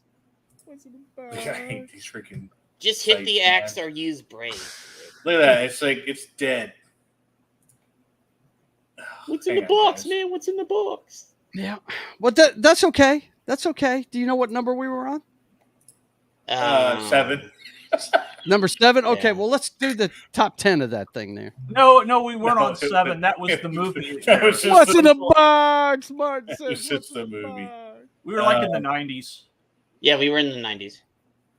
Yeah, we didn't get that. We might have made it to 80s. Yeah. Next one is Raging Bull, so I'm gonna skip that one. Let me share again. Yeah, go ahead. You don't need to. Because we're about to have to transition here in a couple of minutes. Yeah. We'll see how far we can get. Because we got a meeting to have. Barry Lyndon? Oh, that's. I tell you what, that's Stanley Kubrick. That drags. It's a period piece. That drags. This is a technical marvel more than anything else. It's one of Kubrick's like. It just drags. It drags. Yeah. But what's interesting about this, man, he actually used natural light to film this with, and the nighttime scene. Well, he made it look like it. He made it look like it, but that was studio lighting that he's using, and it's like, how'd you do that? That's it's pretty amazing. The stuff he pulled off with the film is pretty cool. Yep. I know Gary talks about that all the time. Kubrick was a fucking genius, man. Yeah. Daughters of the Dust. Wow. No, not something. No, just skip. Daughters of the Dust. Never even heard of this. Looks like The Color Purple to me, but I don't know. I could be wrong. Set in 1902. 1902. It's Okay, S tier. S tier. That's S tier. Hey, I've heard of this. Yeah. You've seen it, haven't you? No. What? Bro! Oh. It's Move this up to the top of your list. It's fucking October. You need a good horror movie, dude. This is it. I do need to watch my horror movies. This is a good horror movie for move this up to the top of your list. Put it at the top. John Carpenter at the height of his powers, brother. Yeah. Oh, so good. What he did with this, it's a remake of The Thing from Another Planet, which in that movie it's about a weather station that finds an alien trapped in ice, and he's a plant guy. You know, you cut off an arm and it grows back, that kind of thing. In this one, the original was based on a short story called "Who Goes There?" is the name of the short story, and John Carpenter was a big fan of the original Howard Hawks one, but after he read the short story, he said, "Oh, I'm going to make it about this," and it's about an alien that basically is alive. Every cell of it is alive, and it can morph into somebody else, and so you don't know you don't know who is the thing. You know what I'm saying? You can't. It's something else, dude. That is a mind-bending movie. It is so fantastic. It's John Carpenter at the height of his powers, brother. It's definitely an S tier. Yes. Yeah, it absolutely. Is. Yep. What? Conformist. The Conformist. Don't know that one. No. I'd say skip it. We don't know it. Join some fascist party. Blend in. It's that was when they had those movies on Saturday here when I was a kid, and they had all these weird movies on. It's just skip. S tier. S tier Christmas movie. Yeah. I mean, he's seen this. Trust me, who hasn't seen this? Yeah, we had it on VHS. I watched it. I hate everybody goes, that's not a Christmas. Yes, it is. Yeah. So could here's an interesting question. Ariel says, so could the 1982 be considered a continuation from the 1950s version? They're not the alien is two different species. It's two different species. Yeah. But great movie. Yeah, fantastic movie. Yes, absolutely. That's in my top 5. I can say that right now. It's a soap opera, but I feel it happened one night. That's a soap opera. Yeah, it is. But I kind of like this. And I think we need to stop at 80, and we'll pick it up after that next time around. Because we've got a Casa Dojo to. Yeah, we got a meeting to have. Was this a skip? You said, we stopping at 80, or we're not? Yeah, just skip that one. Stop there, if and you're we'll into start 30s pieces, watch it. But if you're not, skip. Yeah. All right. But most definitely, I got my ChatGPT ready. The Thing up to the top of your list, brother. Because next week's show we're going to start doing our horror movies. Matter of fact, another thing you need to do, guys, is come up with your top 5 horror movies for next week. Which Knox list is going to be very short. It's probably going to be The Thing. Honestly, it would probably be better for me. It would probably be better to do like video games. Top 5 video games. I hear you. Okay. But we're going to start doing our Halloween stuff next week. But anyway, so you've got some homework. What now? Refresh our memories. What did we add to the S tier tonight? Added to the S tier was Psycho and Vertigo. Okay. The Thing. And that, the last thing we added. One Flew Over the Cuckoo's Nest. Yeah. Mm-hmm. Gone with the Wind. Yeah. Casablanca. Mm-hmm. Schindler's List. Shawshank Redemption, which I think we can save if we want to do that movie thing. Or watch it. No Country for Old Men. And, of course, The Thing. Okay. Thing goes to the top. That's good stuff. So you still got to watch from. I wanted to do Unforgiven and then Close Encounters. So I need maybe a third I would say Close Encounters. The Thing. Make The Thing the third one. Right. Yeah. Okay. Close Encounters the Thing for this. Trust me, I hear you grimacing under your breath. Dude, you will dig that movie. I know you like sci-fi, and it's a sci-fi horror movie, dude. It's really fucking good. It's fantastic. It's really horror movie like Alien is a horror movie. Yeah. Have you ever seen Alien? I watched some of the Aliens. I think I've watched them all, but I'm not the biggest fan of Alien, but I will watch it. Yeah. Trust me. I think my favorite one was probably like Alien versus Predator because they were fighting. And then I think there was one. What is it? Alien.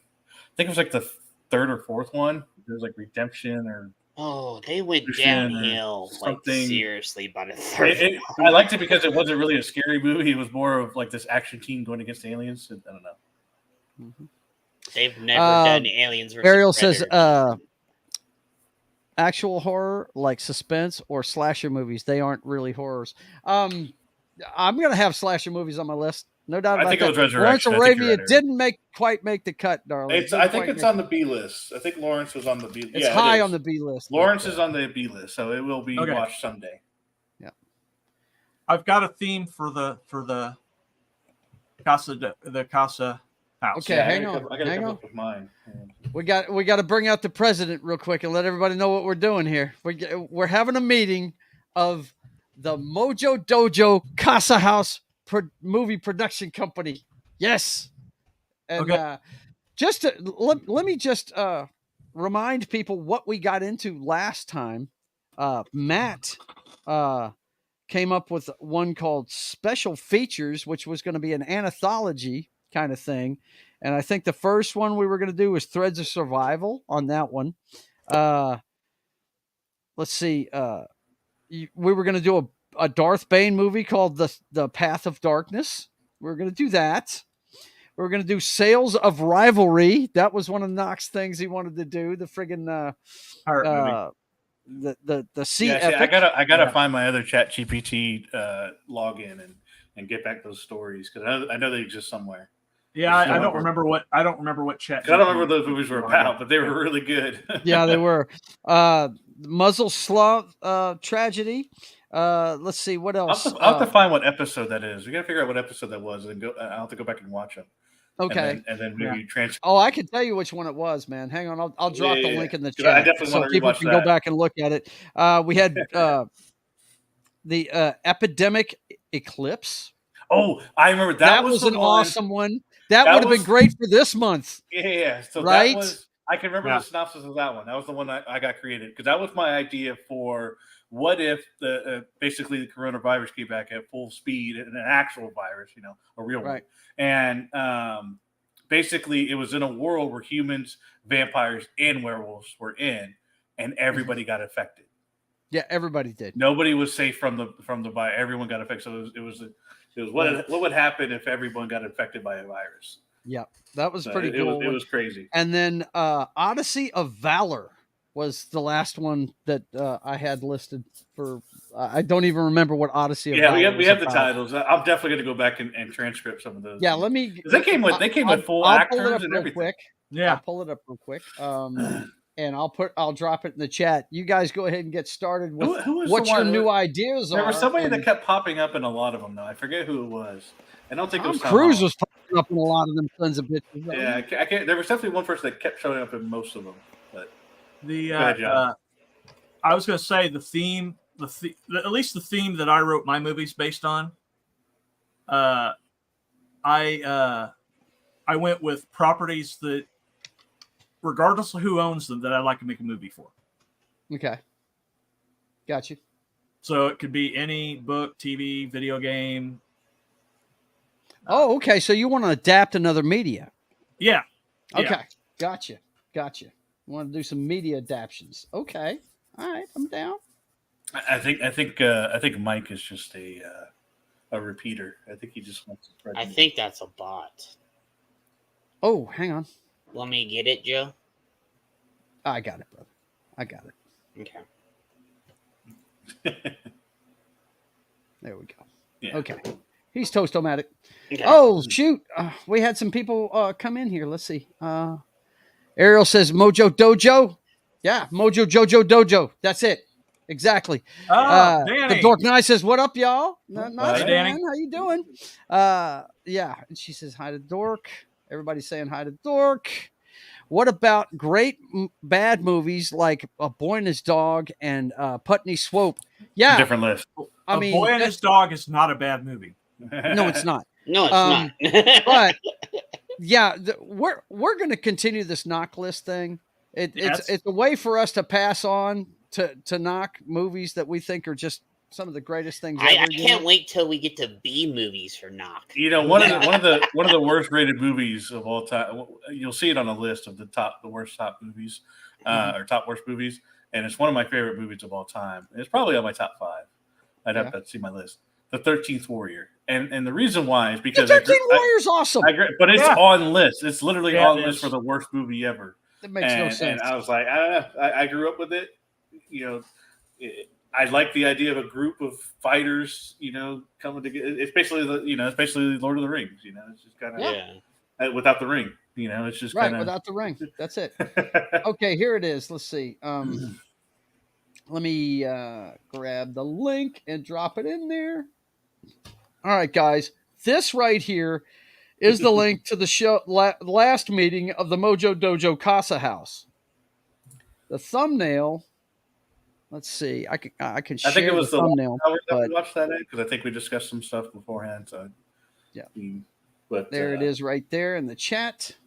You guys can check that out and see some of the stuff we came check it out. Yeah, definitely. What's the date on that? We had a good time doing it. I want to see that as well. So you want to do adaptions, huh? Yeah. Of things other than movies, or maybe TV shows you could make as a movie, or I don't have any TV shows. Mine's all books. Comic books. Tell us what you're talking about. Okay. For example, the first one I chose was the Micronauts. Oh my God! Dude. They need to make a Micronauts movie. Yes. Yeah, but that would be awesome. Disney owns. Plug that one into chat. Yeah. GPT. Let's see what comes up. Oh, you already did. Done. I did these already. Okay. Oh, you already did them? Cool. Oh, he's prepared. I haven't even started one yet. Yeah. I just came up you just work on your stuff while you're listening, man. That's cool. Directed by Joe Johnson.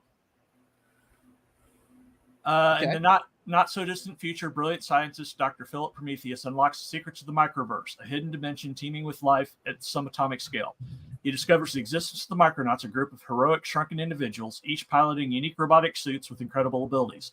However, when a catastrophic experiment threatens to destabilize both the microverse and the macro world, Dr. Prometheus seeks the help of a group of adventurers to assist the Micronauts in preserving the universe and preventing a disastrous collision that could alter reality itself. Sounds like an Ant-Man script. It does. It's just because of the shrinking. I know. I'm just messing with you. Dr. Philip Prometheus, they tapped Chris Pratt. Really? I have no problem with that. Does he talk about Mario? If he's a doctor, I'd like somebody older.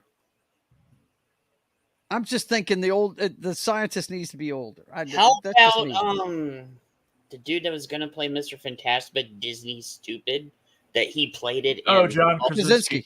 John Krasinski. There you go. How about him? I like that better. But anyway, go ahead. What else does it say? Tessa Thompson is Captain Marion Stone. Fearless astronaut, leader of the team. She comes the key link between the macro and microverse worlds. Okay. John Boyega is Commander Acroyer, the leader of the Micronauts. Rose Sedana as Princess Mari. Dave Bautista as Baron Karza, the villain. Tom Holland Dave Bautista in the title role as the villain? Yeah, we're gonna have to skip on that. He's good. He's good as a soldier for the bad guys. I don't know if he can carry it. Have you seen him in WWE sometimes? I mean, come on, man. I see him, but once again, the leader of Evolution was fucking Triple H. It wasn't Batista. Okay, yes, that's the reason why he's good as a soldier, not the leader. Oh yeah, and Triple H is coming back. I heard too. Whatever. Tom Holland is Bug, a lovable insectoid micronaut who becomes a source of comic relief and an unexpected hero. Hey, wouldn't that be typecasting because he's a bug again? Tom Holland came up a bunch in these things, if I remember correctly. Yeah. Lupita Nyong as Microtron as tech-savvy micronaut responsible for maintaining and improving the robotic suits. And Alan Tudyk as a voice role as Biotron, the intelligent AI controlling robot companion to the Micronauts. I'm okay with that. Man. Very cool. Yeah, I like it. The Micronauts movie.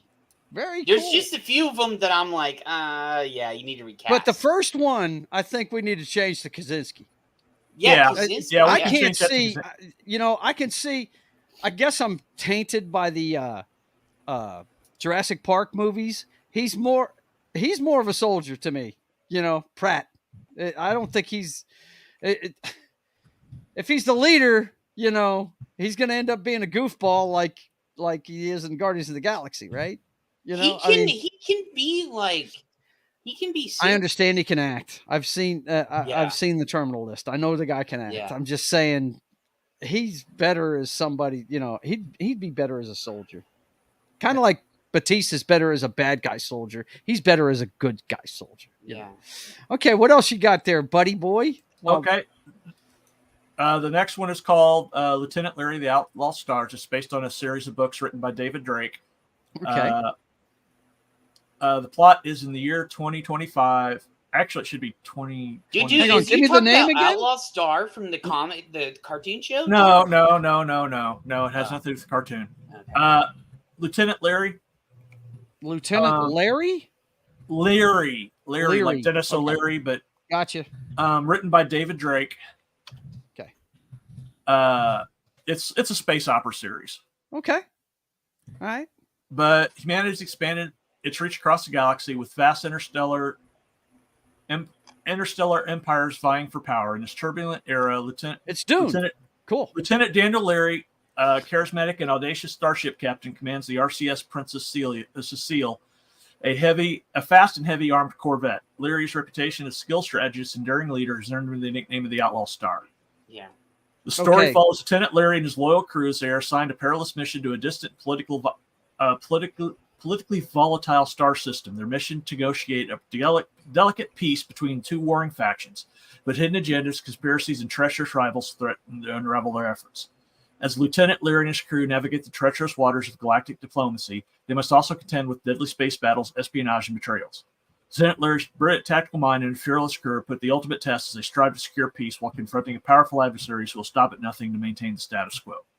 Good Lord. Isn't that sort of like it expands a tiny bit too? No, not really. It's trust me, this series is if you track it down and read the book, there's like 12 or 14 books in the series, something like that, somewhere in that. But it's got Oscar Isaac as Lieutenant Larry. Okay. Rebecca Ferguson is Adele Mundy, who's his intelligence officer, master of cryptography and espionage, and she's also a complete psychopath and a sociopath. That's perfect for Rebecca Ferguson, man. Not psychopath. She's a sociopath. She doesn't understand emotions. That's cool. Look, Rebecca Ferguson, as far as I'm concerned, is one of the most underrated actresses out there, man. I think she's really good. I really do. Jason Momoa as Hogue, the grizzled and loyal bosun of the RCS Princess Cecile, who serves as the ship's enforcer and confidant to Larry. Before you go any further, I got to stop you. Can we change the name of that spaceship? That's what it's called in the book. I know it's what it's called in the book, but this is one of those command decisions I really feel like needs to be made. The Princess Cecilia? It'll piss off the fans, though, won't it? Continue. Yeah. I'm wrong. Yeah. They never changed the name of I the feel ship. like John's stories are too restricted to the universe that he's trying to pull from. I don't know. We can't vary from it too far. I feel like we're very Star Wars right now, where everything literally has to be geared towards the movies that have come out, the sequel trilogy, and we're just kind of stuck. We're Dave Filoni right now. You're Dave Filoni right now, John. That's what you are. Go ahead, John. Michelle Yao is Mistress Sand, a shrewd and influential diplomat who plays a pivotal role in the peace negotiations. Christoph Waltz is as Countess of the Queen's own captain. Cunning and ambitious rival captain who seeks to undermine Larry's mission. Mads Mikkelsen is Admiral Anston, a high-ranking officer of the Alliance Navy and Larry's staunch supporter. And Zhang Zia as Trover's, Adele Mundy's mysterious and deadly bodyguard and confidant. Lieutenant Larry, the Outlaw Stars, will be a gripping space opera that combines intense action sequences with intricate political intrigue, all set in a richly realized galactic backdrop. Directed by Denis Villeneuve. Yeah, I know, the Dune guy. I was fixing to say, I'm hearing a lot of Dune in this, man. The film will capture the essence of David Drake's beloved series and bring it to life on the big screen for both fans and new audiences alike. Well, that sounds cool, man. That's really cool. Yeah, I heard a lot of Dune references in there. Yeah, there is. It's a space opera. So, yeah, it sounds cool. But Lieutenant Leary is the name of the book series. Is that right? Yeah, what's the name of the main character? The first book is Up with the Lightnings, I think. Up with the Lightnings? Hang on. Oh, dude, did you see what Martin said? I see him. Ariel says, "You're wrong, Joe. You know you shouldn't rename a ship. It's bad luck." And Martin goes, "Damn, knock! You obliterated John's heart." Yeah, the first book in the series is called With the Lightnings. With the Lightnings. Yep. Okay. I got to do my research, man. I don't know about this one. And there's 13 books. Okay. But there's I have next year. Let's see, With the Lightnings. Okay. I have one I'd love to throw in there, but you go ahead and do another one while Knox finishing up his. I got a couple now. Some of them are good. There's one that I'm really enjoying. Okay. That I think is the best of all these that I've created so far. But some of them are kind of meh. That I probably wouldn't even go see. Most of mine are sci-fi. I'm not that creative. Let's see. Yeah, that one we kind of already have that movie. I don't really care for that one. I actually might need more. So I have two. I'm going to go with these two. Take some more time then. No. John, you got another one for us? I got two. Okay. Can I go? Yeah, that's why. Okay. Yeah, you can go, Knock. Okay. Once you decide, you're done. Yeah, sorry. The ones I was starting with weren't really good, but there's the first one I think is okay, but the second one I absolutely real quick before you get going. Ariel says, "Is this what series that Wookiee talked about on their side?" I don't know. I'm not sure. I don't know. And what we really need is a Godzilla 98 remake. Oh, God. Now he's trolling John. Somebody kick Martine. Time him out. Time him out. Is that the one with P. Diddy? I love that one. The thing would change in Godzilla 98 would be to leave baby Zillas out of it. Yeah, well, that was a silly movie. If you know anything about the Godzilla lore, it is a silly movie. That wasn't Godzilla. That was just a reptile. It was an atomic reptile. It was an iguana. Yeah, there was an iguana. Yeah.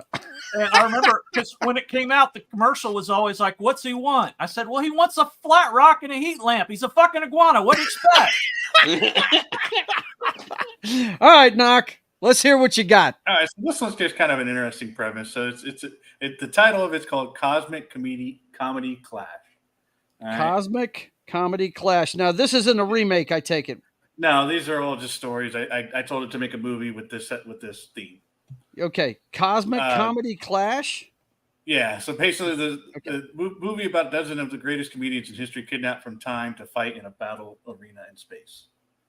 Well, apparently the ChatGPT took that to be like a comedy battle, but basically they were taken from time, and Zogblat the Collector, played by Jeff Goldblum, decided that Earth's comedians are the galaxy's ultimate entertainment. So the cast is George Carlin, played by Bill Hader, Lucille Ball, portrayed by Amy Fowler, Richard Pryor, played by Dave Chappelle. Wow. Groucho Marx, depicted by Jim Carrey. Joan Rivers, played by Melissa Carthy. Eddie Murphy, portrayed by Kevin Hart. And Mae West, depicted by Rudolph Wilson. That is crazy. So I'm circling that one. Comedians, okay? Just because of the cast, I'm circling I thought the cast was really interesting. Yeah, that's awesome. I was just expecting it to put names out there. I wasn't expecting it to put the fact that they're actually playing classic comedians is great. That's awesome. As these really comedians from different eras and styles are thrust into this bizarre cosmic battle arena, they are to use their unique comedic talents to survive and make the audience laugh across the galaxy. Each comedian brings their own distinct humor to the fight. Getting any Ragnarok vibes there, bro? I think that's exactly what they got it from. Jeff Goldblum. I think that's exactly what they got it from. So and what's funny is they named him the Collector, right? Yeah, he's actually the characters aren't. Correct me if I'm wrong, Marvel lore nuts. He's not the Collector. They're brothers, right? The Collector and the guy. The Collector and the Gamesman. Oh, are they? They're brothers, aren't they? They're brothers. Yeah. That's what I thought. Yeah. Interesting. Okay. Zogblat the Collector. That's awesome, man. Let's see. Okay. Let's see. What are we talking about here? Let me see what we got. Yeah. Martin says Tranzilla is Godzilla. Ariel says, well, not anymore, though. What Toho bought it and turned it into Zilla and then destroyed it in Final Wars. Well, and then, they didn't buy Martin it. Says, I know, Ariel. I'm just trolling John. Yeah. Yep. They didn't buy it. They already owned it. They just pulled the license. Okay. I want you guys. I want one of you to put this in your chat GPT. You know I don't have this stuff up, but me neither. I'm just in the theme of the remakes. I want you to throw, and those of you that know about these books, there's going to be a lot. I'm going to be interested to see how many similarities that the chat GPT comes up with for the Punisher. I want you to put in there Mac Bolan, the Executioner, and see what it comes up with. Mac Bolan, M-A-C-K, Bolan, B-O-L-A-N, the Executioner. It's a book series. It's one of these Pulp Fiction books that came out in the 70s. My dad had like almost 100 of these things. I think I know what you're talking Pendleton about. was the writer, I think. I think it was Pendleton. Hang on. At the bookstore that I used to work at, there was a But they were very short books. They were like 150 pages, Yeah. And dude, this guy, if he wasn't the inspiration for the Punisher, I'd be shocked because the stories are exactly the same.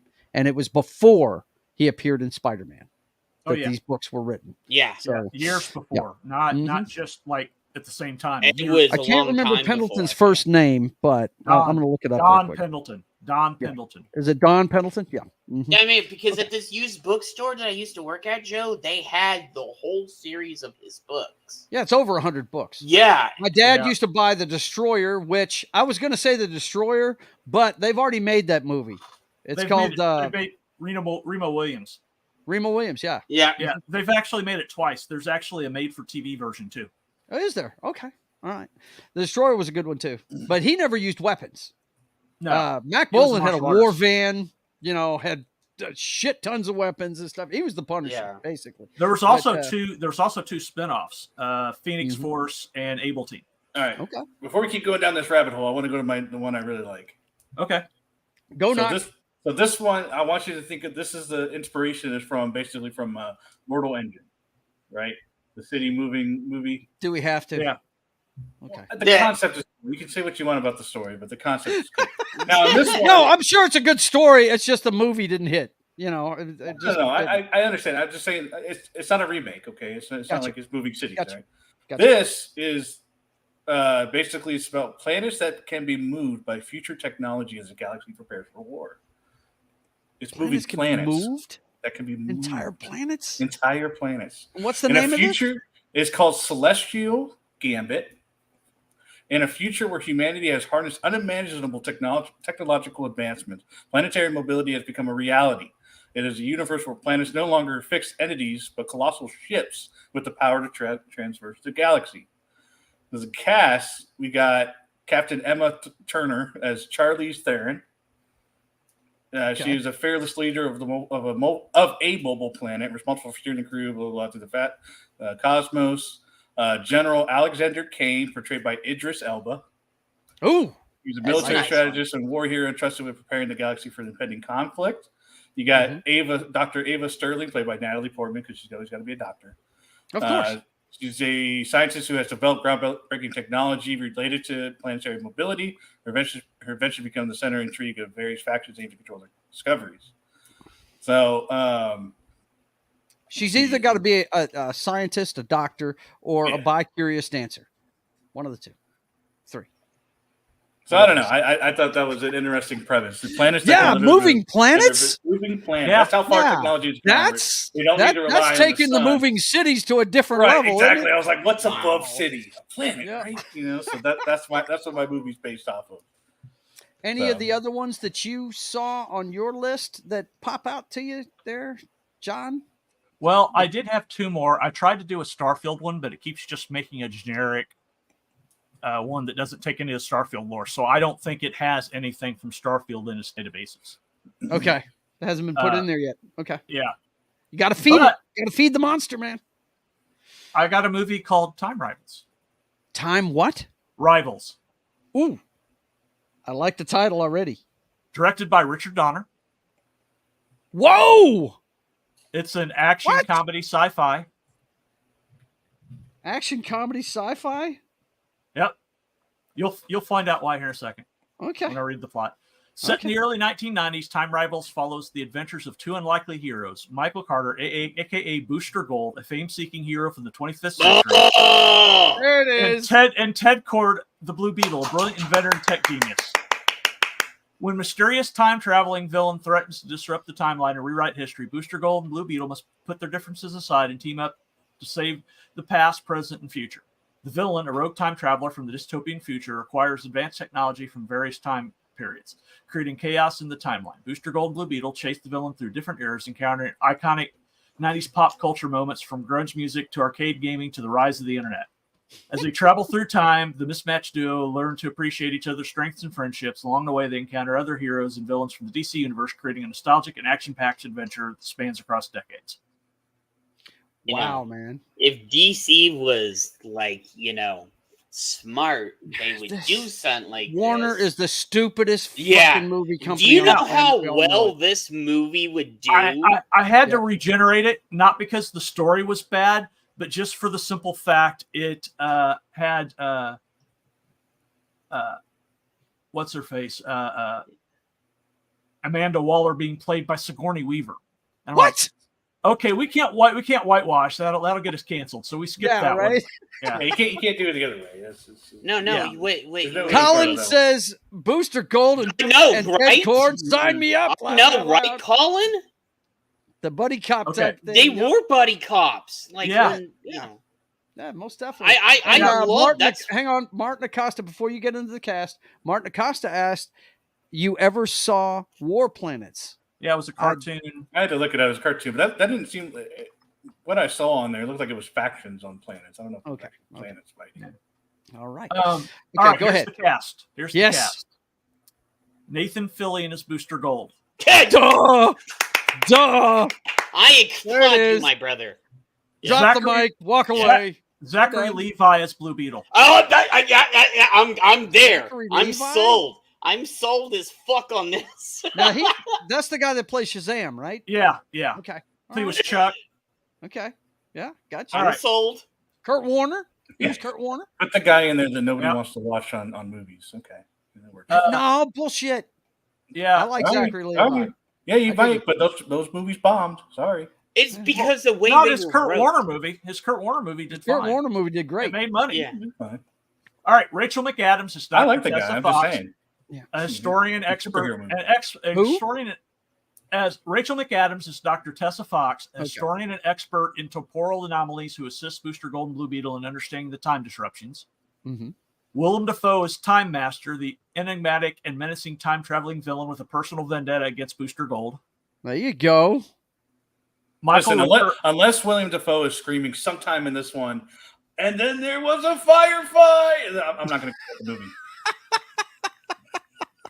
Now, this one I don't agree with, but they have Michael Rooker as Maxwell Lord. Oh, God. Really? Yes. I don't know any of these characters. So. Bro, no, I think Maxwell Lord was in the CW, wasn't he? Yeah, he was on Supergirl. Okay, so... Yeah, and he was also on Supergirl for a little bit. Yeah. You need somebody... sorry. He's also the villain in 1980, Wonder Woman 1984. Yeah, you need somebody who has charisma and just... I don't remember anything from that Maxwell Lord. Yeah. Yeah. But yeah, it doesn't sound right. Go ahead. Jennifer Aniston is Beatrice B. DaCosta, fearless journalist from the 90s who gets caught up in time I can see that. I can see that. And becomes an unexpected ally to Booster Gold. Who's Ice? You got to have fire and ice, bro. It didn't list an ice. It just gave you fire. Shit. You got to have B, man. I know. Man. You got to have fire and ice just like you have Booster and Ted. Yeah, Lord was in CW. I remember that, Colin. He was on Supergirl for a season or two. Time Rivals is a fun-filled, action-packed adventure that combines 90s nostalgia, humor, and heart, capturing the essence of the beloved DC characters in a unique time-traveling escapade. Directed by Richard Donner, the film pays homage to the spirit of the 90s while delivering an exciting superhero story. And if I don't even know if Richard Donner's alive now. I don't even know if he makes movies anymore. Yeah, I think he's gone. But could you imagine if the guy that made the original Superman movie made a Booster Gold movie? That would be something else. He died 2 years ago. Yeah. That would be something else, man. See, and this is how you did this. You get Booster and Ted, and then you bring Fire and Ice in. That's cool. Oh my God! I gotta mark it as the Booster Gold movie. Oh, dude, no, it'd be kind of like the Justice League. Okay, so did anybody punch in Mac Bolan Executioner for me? See, when John did that, neither one of them have got the chat TP. Yeah, no. John is the remaker. I'm not the remaker in this house. My ideas are more original. You're an OG. Gotcha. Inspired by others, but they're not. I'm not doing remakes. Hang on, I'm typing it now. For Star Wars. Well, Booster never got a proper. The only thing Booster's gotten was on CW on Smallville. Was he on Smallville, really? Yeah, he was on Smallville. A lot of characters had cameos on that show. Zatanna was on that show. Dude, I used to love Smallville, but then the thing that pissed me off is in the last 5-10 seconds of Smallville, you actually did get to see him get in a suit, but that was it. Yeah. Dude, I keep hearing I need to watch that show. But dude, I was there for 10 years. That was a 10-year show. It's kind of like Gotham to me.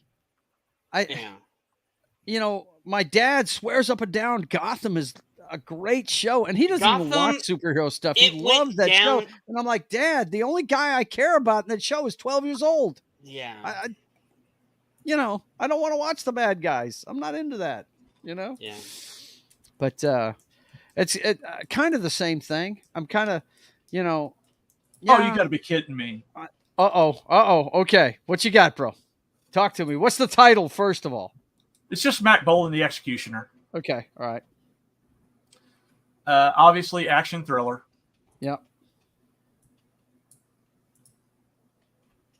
Directed by Chad Stahelski. I don't even know who that is.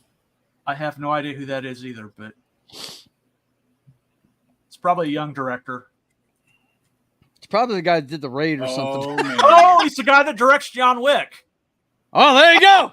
Perfect. I'm good. Already digging it. I'm good. Digging it. Go. We good here. We good. That explains something that I reacted to. Yeah, we good now. Mac Bolan, a former sniper and Vietnam War veteran, returns to the United States to find his family brutally murdered by the mafia.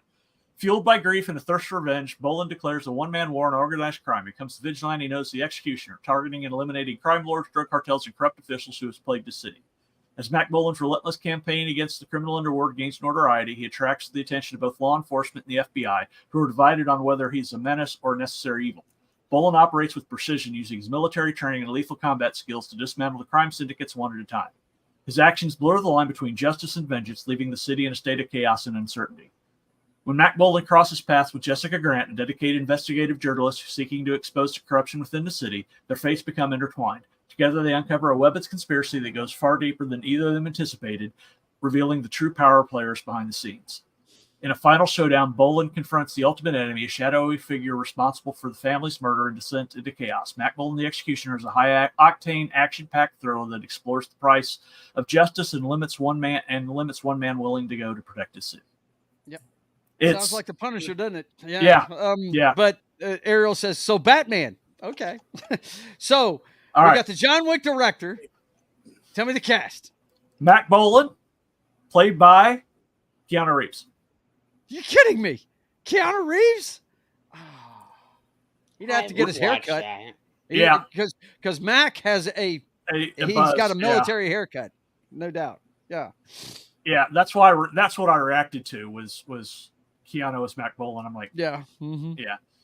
He can play it. Oh, he looks good with a haircut. He does. Yeah.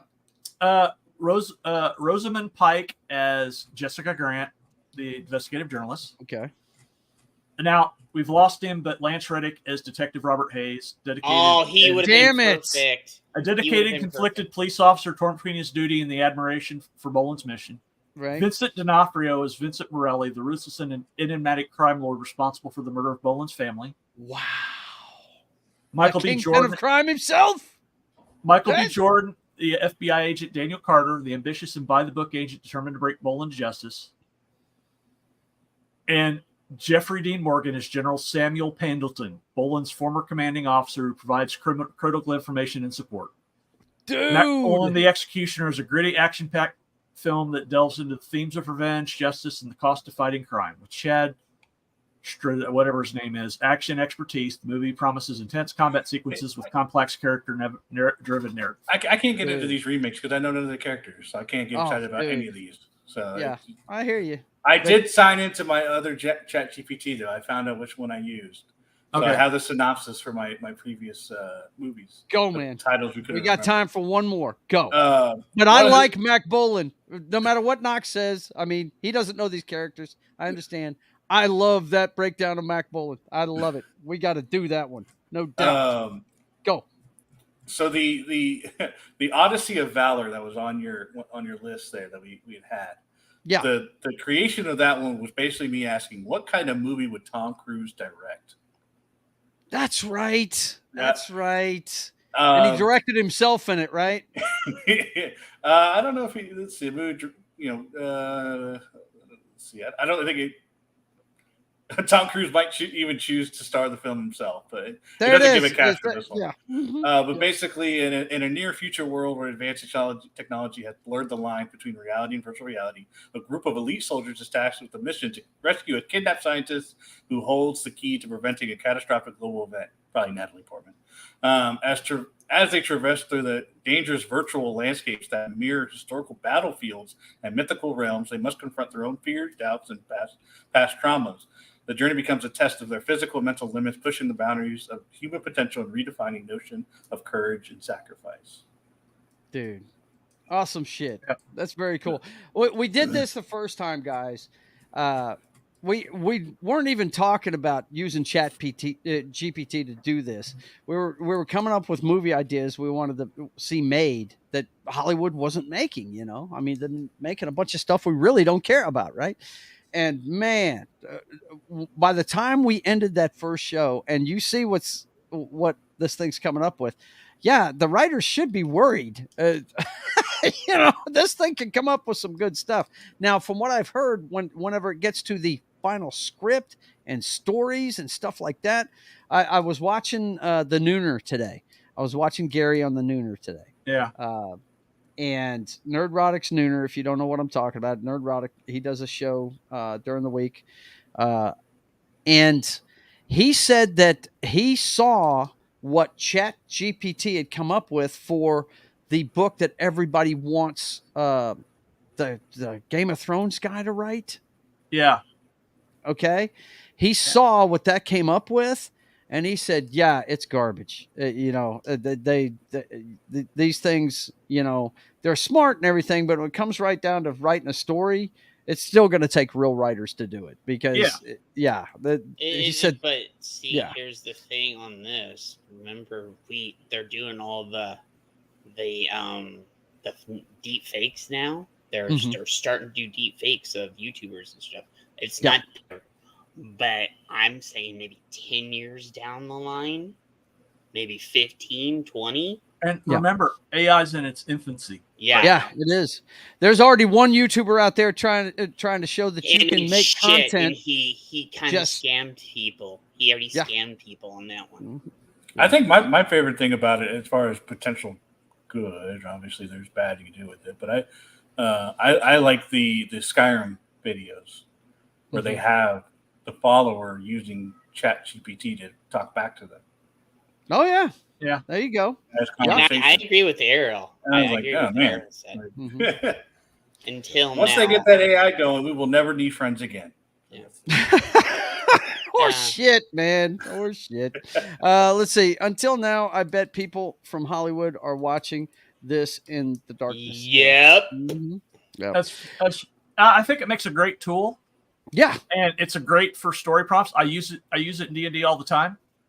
So you know, it's great for stuff like that. But I don't think it has the creativity to actually replace writers. Well, it's not human. No. Yeah. So it can't relate to a human character. It can't relate to human situations, what a human would do. Listen, I watched that SpongeBob AI generated show. It's great. Okay. They all have their hands up like this, and they're walking around. Martin says people in Hollywood are in the darkness. Yeah, they are. They don't live on the same planet we do. Yeah. But that was the whole reason for our Mojo Dojo Casa House production company, was to come up with stuff that we want to see, and stuff that they're not delivering to us. So we'll have another one of these probably next month. We'll probably make it a monthly thing. The biggest problem with all these movies that we did was that none of them had Tom Holland in them. So that one of them. He was Bug in the Micronauts movie. Yeah, he was Bug in the Micronauts. Oh yeah, I wasn't paying attention. He was. Hey, did you? I'm going to show you this, Joe. I found something just a minute. We'll always need the human element for better or worse. Yeah, no doubt. Did you see Okay, what do you got, man? I just found this. What you got? Discussing Marvel Studios plans to make changes in how it makes TV following internal criticism. Shows will now have proper showrunners that write pilots and show Bibles, a focus on multi-seasonal serialized TV rather than limited series. Well, and then that's kind of like, this from the Hollywood Reporter. I hate to use this reference, but it's the easiest one for me to come up with. It's kind of like when I was sitting in the family session with my wife's counselor when she was getting out of the gambling rehab. This all sounds nice, fine, and good, but if you don't follow through. Yeah, that's what I'm saying. And they're not going to follow through. Dang. I mean, they're not. Unless ridiculous. That guy that's giving Disney hell right now goes in and just stomps Disney. By the way, let's see what happens. Series Echo will be out in January 2012. Yeah, and it's all going to dump at once. You also, heard about that. if you're not up on the news, guys, you know what? We're going to start making that a section. We're going to talk about the box office, and then we're going to talk about the news we know about, because I saw earlier today that Daredevil has been scrapped completely. Yep. I got a thing for it right here. Yeah. Mm-hmm. So go ahead, throw it up. Talk about it. Throw it up real quick. We can talk about it real quick before we get out of here. But I'm glad to see it myself. Yeah. Especially the way they put him into She-Hulk. Good Lord. Yeah. Let's see. I dug him in She-Hulk. But again, during the whole show, I was drinking. So no, you got to take it. It's the Hollywood Reporter. So you got to take it with a grain of salt here. Show me the headline, dude. Okay, so it says Daredevil hits reset as Marvel overhauls its TV business. Yeah. This is all. I can almost guarantee you, it's all a direct result of that billionaire that's trying to horn his way into this thing. I'm just saying this. I hope that billionaire takes over the fucking company. I hope he does too. Yeah, I hope he does too. Because, but that's going to be a tough nut to crack. Yeah, that's why they're. I can almost guarantee you, after hearing about this guy today, that's probably why they're shopping ESPN or ABC. They're trying to get rid of some properties so they can hold this guy off. $2 billion in didn't I see stock. Hulu was cut off? They owe money on Hulu here pretty quick. Yeah, they did. I don't know exactly what it is. They pushed. They called it in. It's like the end of this month now. They have to come. No, we're not going an extra 20 minutes, darling. I got a steak waiting on me. Yeah, he's got a steak. Sorry about that. Which billionaire? I can't remember the guy's name. I heard about him on Bob Igor. I can't remember the guy's name. Or is that the CEO? No, that's Bob Iger. It's Bob Iger. Begins with his last name begins with a P. Yeah. But no, the thing is, he tried this before and then he backed off. They drove the stock down. He bought 5 times as much stock as he had before. Yeah. And now he's coming back after him. Yep. And so he owns. He's basically trying to do what Elon did with Twitter. Yeah. He's basically buying up all the stock, and then he's going to say, hey, I want it. He didn't. He said, I don't want just a board seat now. I want to start replacing people. That's it. Yeah. Mm-hmm. He wants multiple board seats for his people. Byron Allen? No, not Byron Allen. No, not Byron Allen. Okay. No. I'll have that information next week. I'll look into it and find it out. But look, guys, this has been fun. It always is when we get together. Let's see. Ariel says, what's it called when someone takes over a company? Hostile takeover, young lady. That's what it's called. No doubt. But anyway, John, you want to fill them in on what you're doing this week? Yeah, it's Nelson Peltz. Nelson Peltz, that's his name. Yep, yeah, that's him. Yep. Yeah. Tomorrow I'll be on. I don't know what I'm doing. In there anywhere, but I'll be on Pop Culture Minefield for Coffee with Keith. Have no idea what we're doing yet, so we'll figure that out. We'll find out in the morning. Yeah, I'll find out in the morning. Mm-hmm. Friday, I am going to be on my second game day of the week, and I'm doing best gaming day of the week. Although I am loving Cyberpunk. Knock, I know you like Cyberpunk. You need to go watch his DLC play if you've already finished it. I haven't played it yet. Oh, you haven't played it yet? Okay, I thought maybe you had because I know you loved it. I haven't gone through it yet. I also got distracted by They Are Billions, which I started playing again. Yeah, I hear you.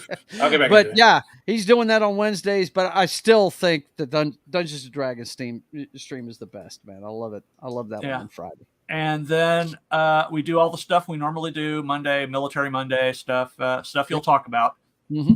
But next Tuesday, I will be streaming Starfield. Yes, with the adventures of Billy Bob, the former trucker, and his ridiculously overpowered spaceship now because I completely tore down the other one and built my own. Does it still look like a frog? Okay, I've got that. No, I've got the one that looks like a fighter jet now. Oh, okay, cool. That's the one I'm flying around in because it's Ariel way says overpowered. It's all about Sir Oinks-a-Lot and that evil dog. Yes. The dog is not evil, Martin says. We're talking about D&D right now, guys. Go ahead. Baldur's Gate, yeah. So yeah, and that's pretty much where I'll be for the next week. So all right, man. Well, I'm looking forward to that. But I always check out your replays because I work all day on Tuesday. So yeah. But yeah, definitely. Thanks for being here, John. Jed, what you doing this weekend? Anything? No, you're not because it's Friday the 13th, right? Yes, so you're off this weekend. Yeah. Well, are you going to make it to Wookiee show on Sunday? Yeah, I am on Sunday. Okay. I'm just basically taking it week by week now. Yeah. I'm like, man. I want to do stuff, but then some stuff comes up, and I'm like, okay. It's not like I haven't. I'm kind of doing what Matt is doing. I'm not superstitious. I'm just having that's a fun day for me. Yeah, yeah. I'm gonna go out and have fun. So, there you go, man. That's what you do for sure. I'm doing what Matt said and what you said, and if I love doing the Roadhouse, but if I don't feel that night, like Matt used to say, fuck it, dude. Yeah, you don't. I mean, you don't. The Roadhouse will have a new starting time when it comes out because I already talked with Matt about this, and I talked to Joe about this. It'll start at 9:00 my time from now on, which is 11 o'clock. So he's going to have a late night stream for most of the country, and you will enjoy it, no doubt. There's not that many late night, So yeah, because I couldn't get any. Everybody else was already too tired from FNT, or they're doing dinner, or they're doing something else. And there's a void in late night on YouTube, dude. Yeah, there really is. And so, I'm going to say this: it's going to be a 2-hour show, maybe 2-hour show. Maybe go longer if the vibe's going good over there, but if not, it sounds cool. It's cool. And so Okay. Matt was like, "Yeah, dude, you don't have to do." Matty doesn't like doing the long format, So do what fits you, man. You do you. But still, don't feel like you have to be somebody else. Do yourself. It's still going to be the Roadhouse. It's still going to have our style stuff over there. But yes, we are going to have articles and shit over there now too. So very cool. Just like Playboy. Yeah, just like Playboy. We can do a Playboy thing one week, John. Dude, man, I really want to get my. You know what? We should play that one night and freak people out. Playboy the Mansion. It'll freak people out. Yeah, we should do like the best Playboys of all time or some shit. Ooh, that wouldn't be bad, man. Yeah, just show the covers. Yeah, that's what I'm saying. Just showing the covers. Yeah. No shit. All right, Knock. Now he was filling me in.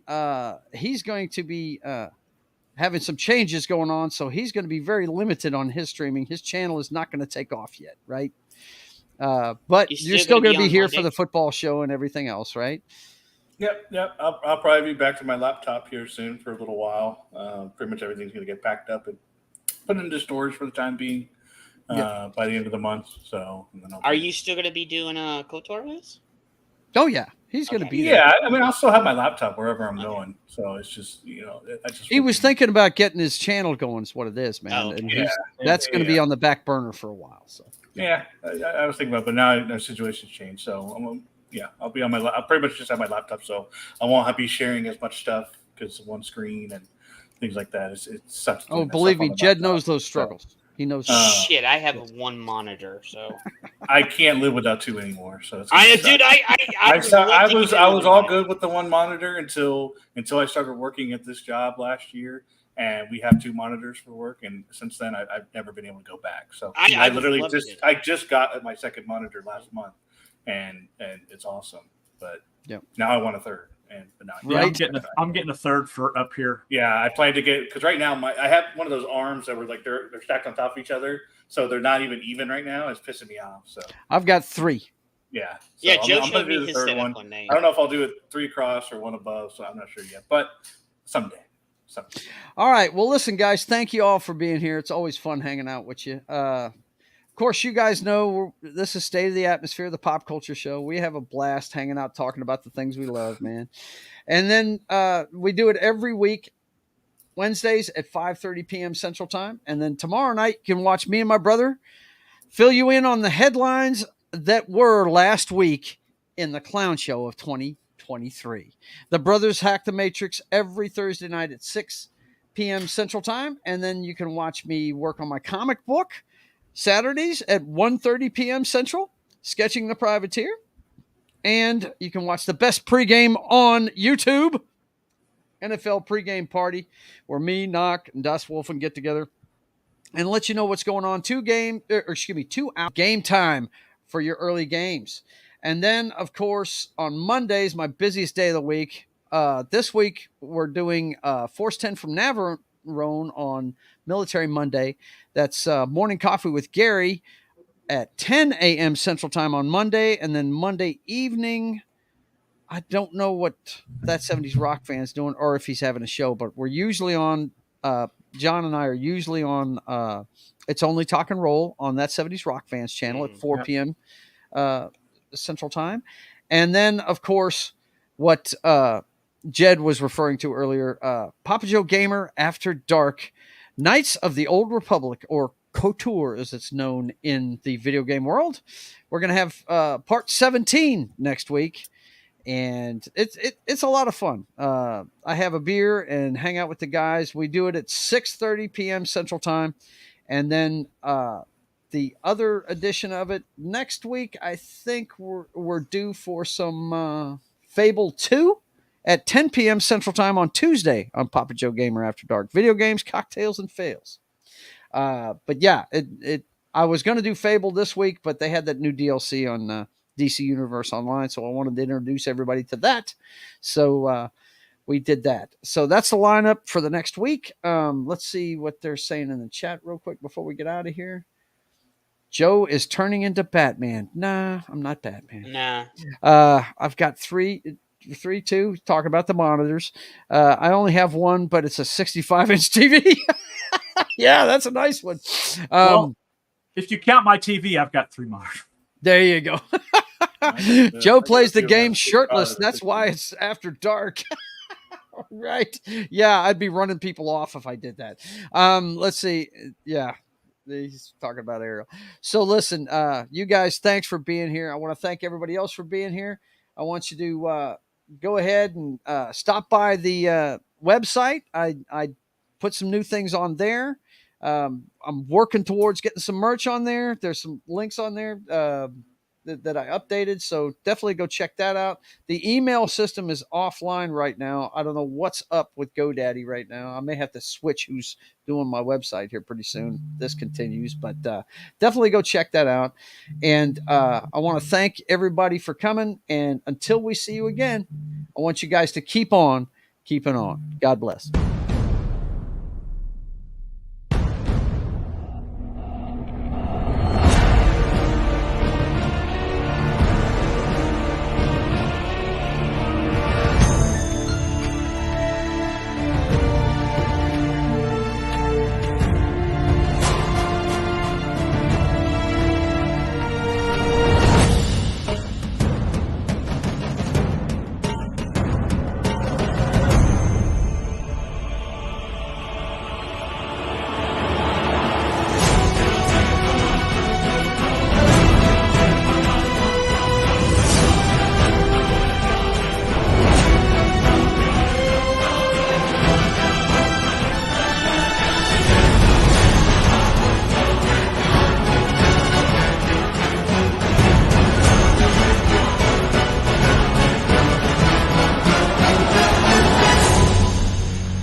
Ariel wants everybody to stay out of trouble. What the hell is up with that? How are you supposed to have any fun if you don't get in trouble? Yeah, she's like, what's low spec putting? What a killjoy!